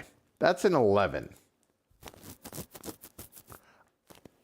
I'm not too terribly worried about failing this one because it's only worth 1 point. If we were to risk, say, the crew and Nemo, that'd be a +5. So we'd need to roll a 6 or higher. A little bit better than 50-50. But we would drop 2 on each of those if we fail. I don't think it's worth it. I think we just eat it. I think we just take the fail. I don't think I risk it. I'm not going to exert anything, and we're just going to gain 1 to 3 notoriety, unless we roll an 11 or 12. I'm eating this one. Oh, that was so close. All right. So now we will gain, again, same breakdown. That is going to be 2 notoriety. So we gain 2 notoriety, and that goes into the fail. I think that's worth it. Pick your battles. Okay, done. And now placement. Okay, it's a lull, our first lull turn. Okay, so now, with it being our first lull, let's go through it. So the lull, roll the dice shown. They're doubles. It's a lull. So here we go. Place ship tokens only for the white dice. Okay, so we'll do that. And then place a treasure available token in the doubles ocean and on the adventure deck. So the adventure deck gets 1. And 1 goes into 2. 2 has 1. But it then can bleed over. So no. No, and it will go right there. Cool. All right, so we're going to place 2 into 2. We place 1 there, and we place 1 in Cape Horn. or we could go to Central Pacific. I think it makes more sense to put it in the Central Pacific. Okay, done. Cool. And now, check the uprising cubes in that ocean. So, on Lull turns, check every ocean with uprising cubes connected to it. Every ocean connected to it. There are none that are connected where there are uprising. So, to be clear, there's an uprising cube here in the Western Pacific, not adjacent to the Eastern Pacific in any way, shape, or form. So we don't need to worry about that part. Okay, so we are done and now receive 0 action points. Okay, rest, repair, refit, and adventure all cost 1 action point. So thankfully, we have banked 1. So now the question is, what do we want to do with that banked 1? We are currently in the Arctic Ocean. There's nothing. So we could refit, which means we would get the map room, discard those, discard that, or we could rest, we could repair,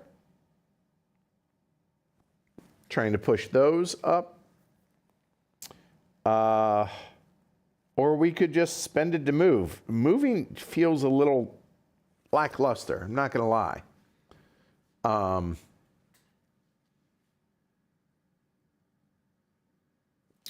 Let me reread that. On Lull turn, check every ocean with uprising cubes. Oh, with uprising cubes connected to it. You are correct, Alyssa. You're right. Let's go through that. My bad. So, add the number of uprising cubes, 1, and the number of revealed ships in that ocean, and roll a d6. So, a total of 1.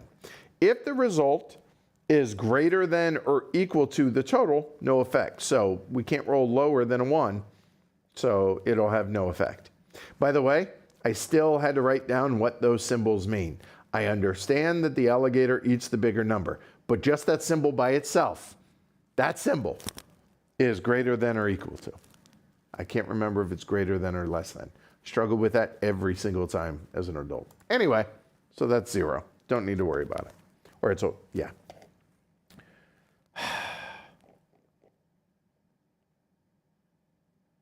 I mean, we could adventure. But that feels like just asking for trouble. This Lull turn just sucks. I know it's not terribly sexy, but I think we move. Yeah, that's a fair point. Could take the adventure since treasure got refreshed. I could. I'm just a little gun shy, I guess.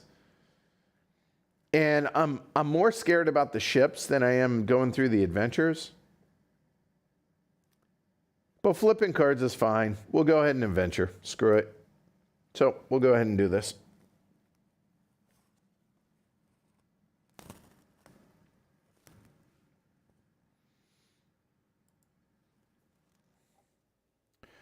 Commerce scarce. So this is worth 2 points. Play. Perform this many reactions. 4 and pass if Nemo's motive is stern. It is.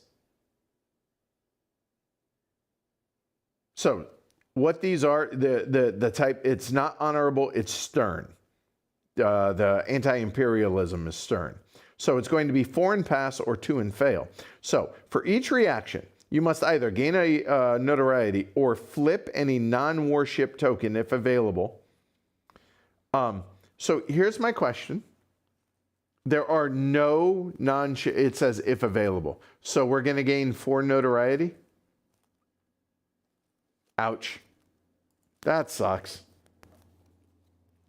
Okay, now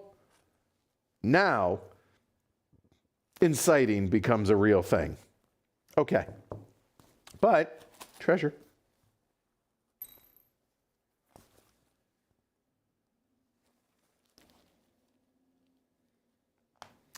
Now, what was it? Oh no, it's that. Never mind. That's it, right? The prologue can go away, actually. No. Okay. Hey, it's 3 points. Okay. That's a maybe. All right. Less than point. Yeah. I know that line underneath is equal to. I get it. The points. I'm never going to remember that. Yeah. Yeah, this is not looking good. That's okay. It's okay. That was our Lull turn. We're done. New turn.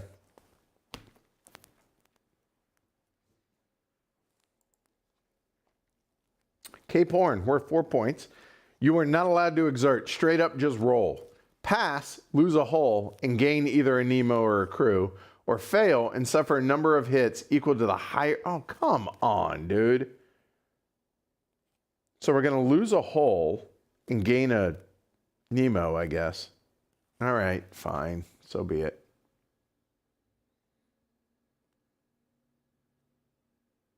Yuck. All right. So, 7 or higher. That's a 5. We failed. Oh.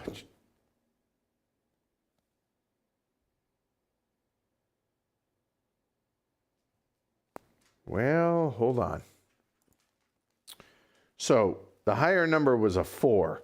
That would be 4 hits. It's not great.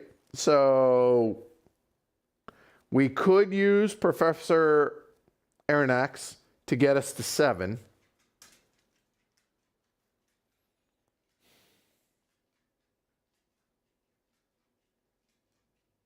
Yuck.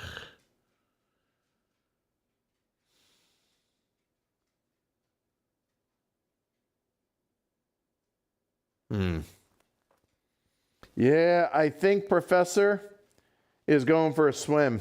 That 4 hits is just too many. That's 1 more notoriety. So we pass, we lose a hull, and we gain either the crew or the Nemo.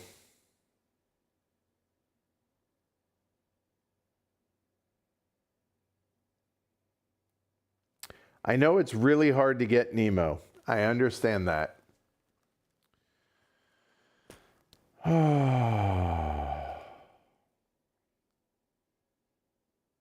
All right, we'll take the Nemo. Done. Ugh.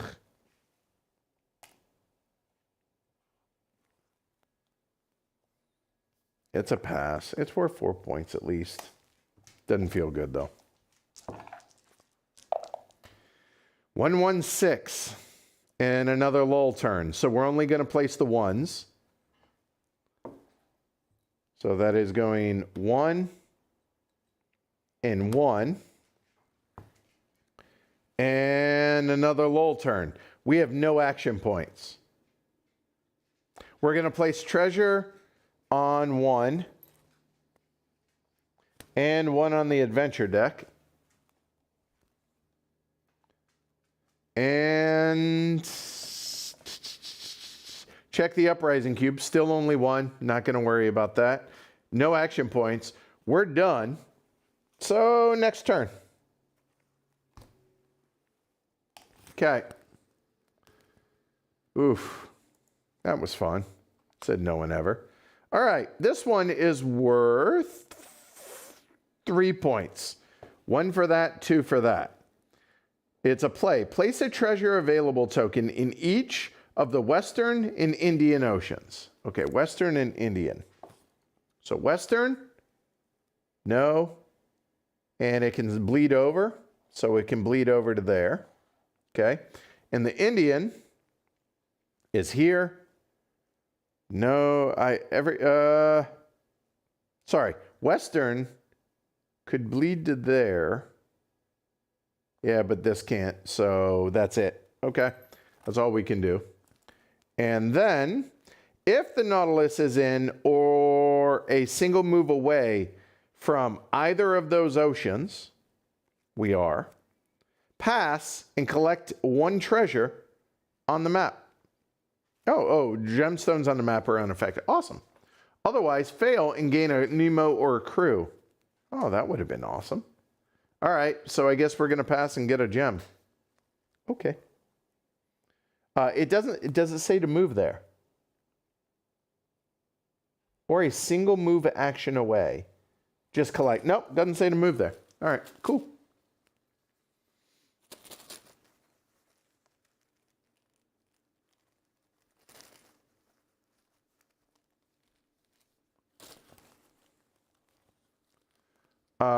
It's worth thinking about action point crew tokens in Lull terms. That's a good point. Thank you for reminding. I have one of those. That is a good point. All right. That will go there. 3 points.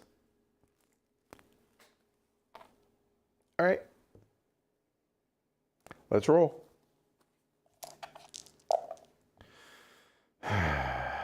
One action point. 3, 4, 5. Well, let's see. 3. No. 4, yes. And then 5 is no. So 3 is going to have to be hidden ship in an adjacent ocean. No. Flip a white non-token. No. Draw a warship and place it into any location. If there are none, oh, hold on. Where was that for? Shoot. Somebody tell me. It was one of these two, one of those 3, and I can't remember which it was. That's why you do it. Yep. Anyway.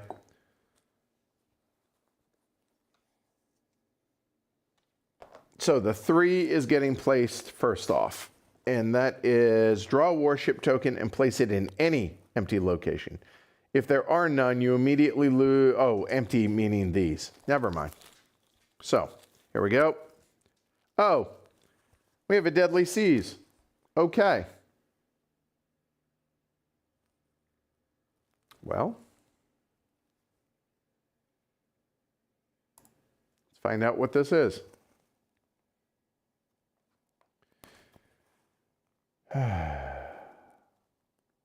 So we put out this into the North Atlantic and place 2 more ships. Oh, that's fun.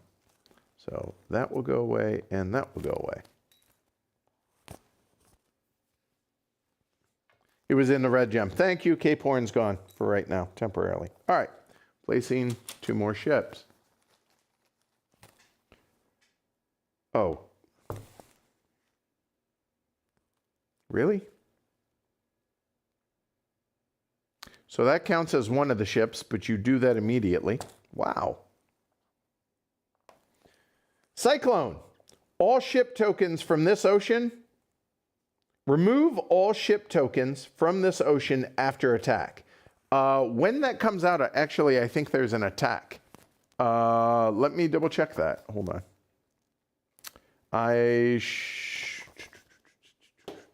Back up.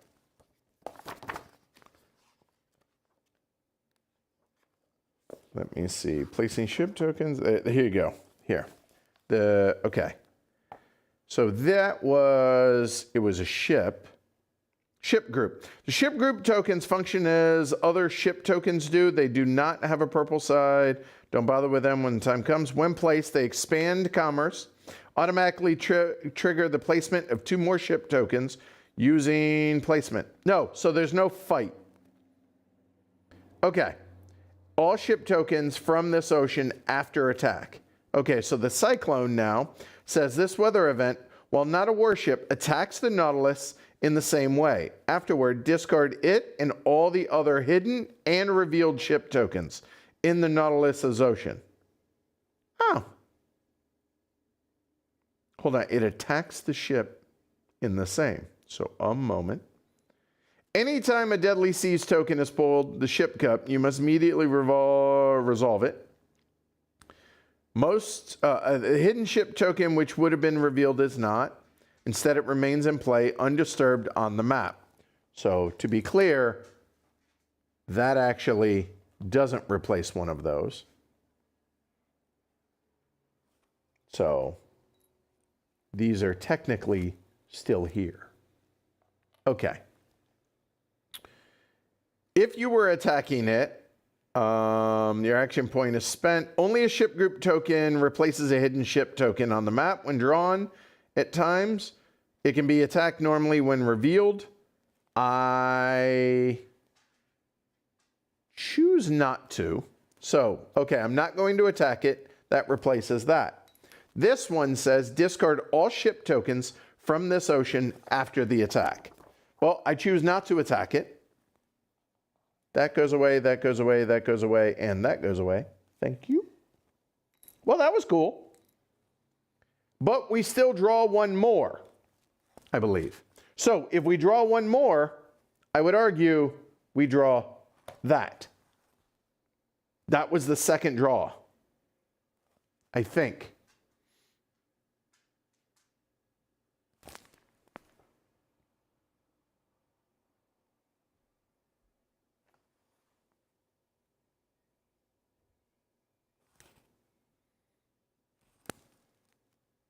The cyclone attacks you. Okay, when you...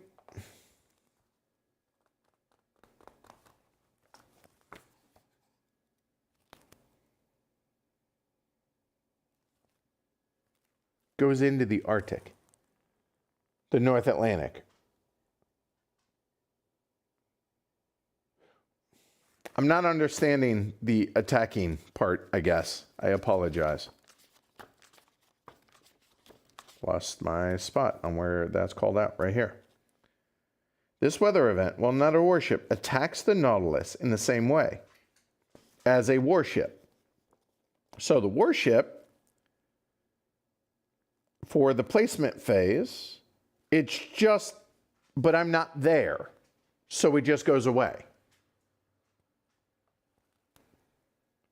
All right, you're going to have to be very specific on your, because I'm not following.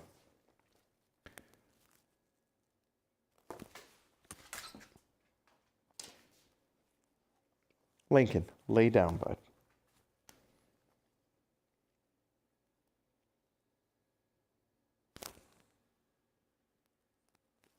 The cyclone has,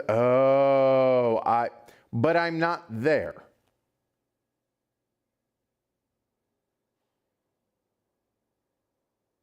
Or does it stay there? The fact is, okay, you're saying Lemur should still be there.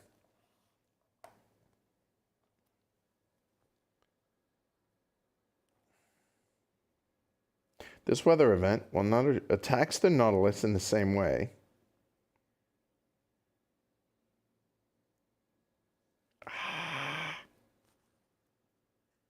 When it comes out, always goes into your ocean, regardless of where you were pulling for. Okay. So the cyclone then comes in here. Oh, so what you're, see, that sucks. All right, I get it now. Oh, that sucks. All right. Well, let's roll a 9 or higher. Oh, that's not good. Okay, so the cyclone hits us. It hits us for the lower die value. So it's going to hit us. It's going to hit the crew. So it knocks the crew down, 1. Then all ship tokens from this ocean after attack. So that goes away. And that goes away. Now I understand. All right. So in that case, all right, apologies. It makes sense now. Now we're going to pull one more for here. Those go away, though. And this is the place 2 more ships. So that will go there. Done. That was 3. We still have 4 and 5. 4 now will come out there. 5, we have to draw a ship.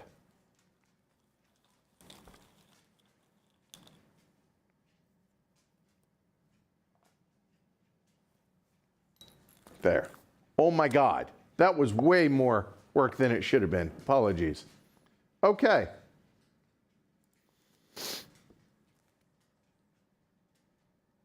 Done.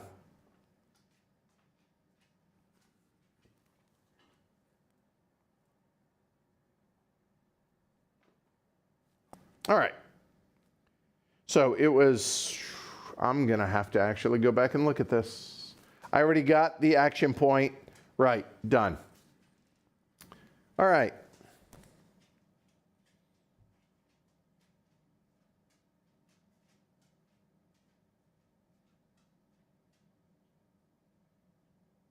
All right.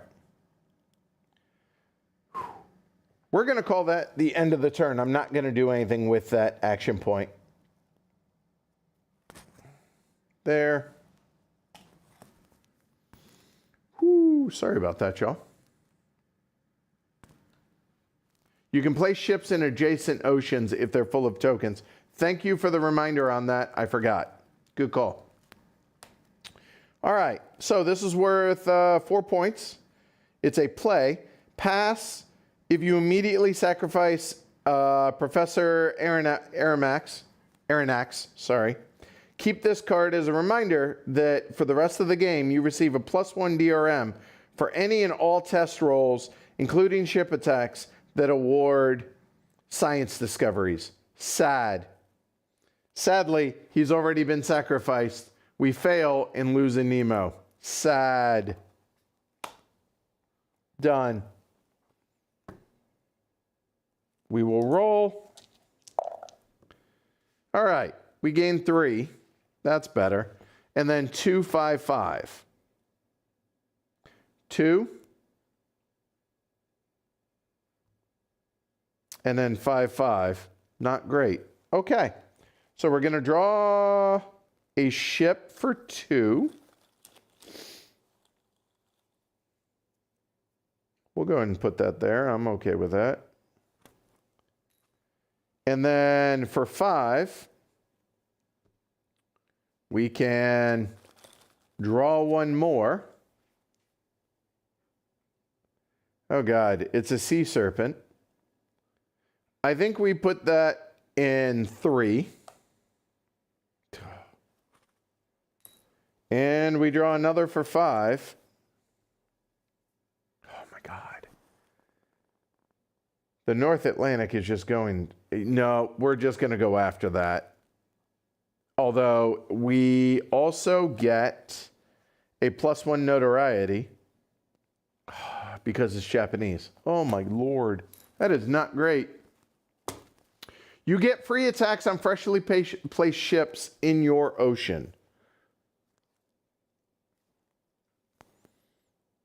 But unfortunately, I'm not there. Oh, I guess I could have. No, because it's 2, not adjacent. 5 and 5. Yeah, all right, cool. Right. Oh.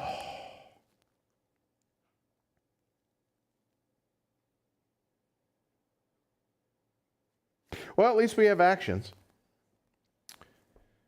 Oh, we need to start taking care of ships. I think we move twice and attack the Fujiyama.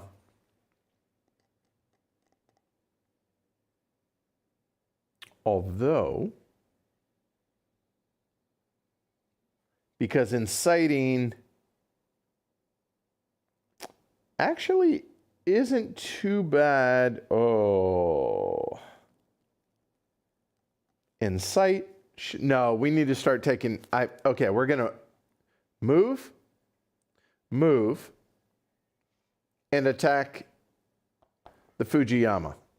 So attacking that, we're going to roll 2d6 and just roll a 6 or higher. That's a 7. Doesn't hit us. We will do a stealth attack on that. We will go 3.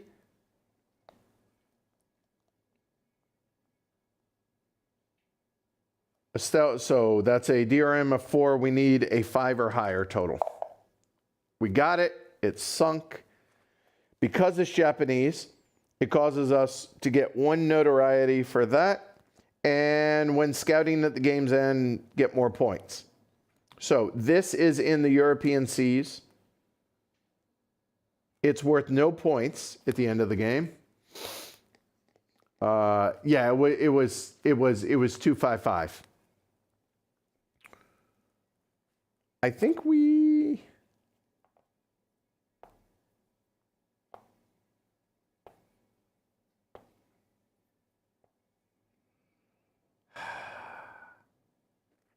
It's worth 0 points. I think we'll go ahead and salvage it. Okay. Done. Done.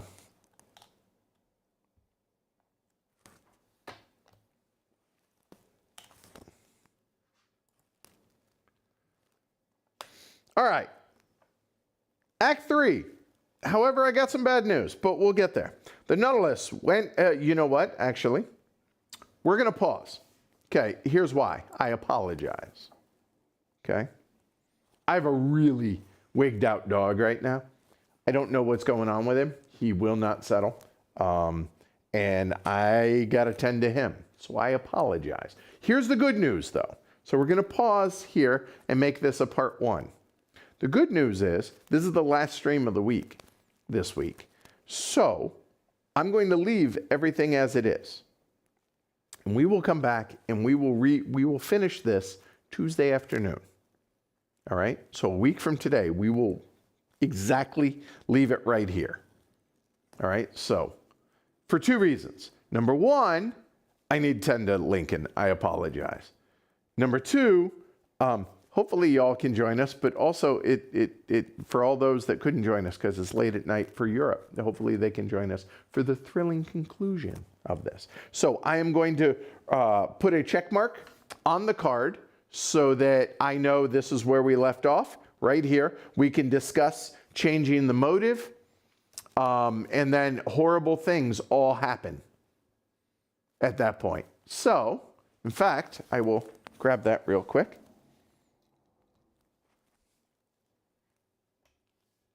There we go. All right. So that's where we're going to leave it. So I apologize, but I have a responsibility. I apologize. All right. So I will see y'all just under 1 week from now. So Wednesday or Tuesday afternoon, I'm not 100% sure what time. I will let you know once I land and I get all settled in the whole 9 yards. So my guess is somewhere in the neighborhood of between 2 and 4 p.m. Eastern time. All right. So I appreciate the support. Thank you. If you haven't yet, please subscribe. Consider supporting the channel. Patreon.com/HAHQ. It's right there. Like, but really subscribe. About half y'all don't, so it really does help the channel. And we'll be back a week from today with the thrilling conclusion of Nemo's War. I'm looking forward to it. So thanks, y'all. I appreciate it, and I will see you all soon. All right? Take care. Stay safe out there. I hear the snow plows going by. I'm so sick of the snow. I'm so sick. See you soon.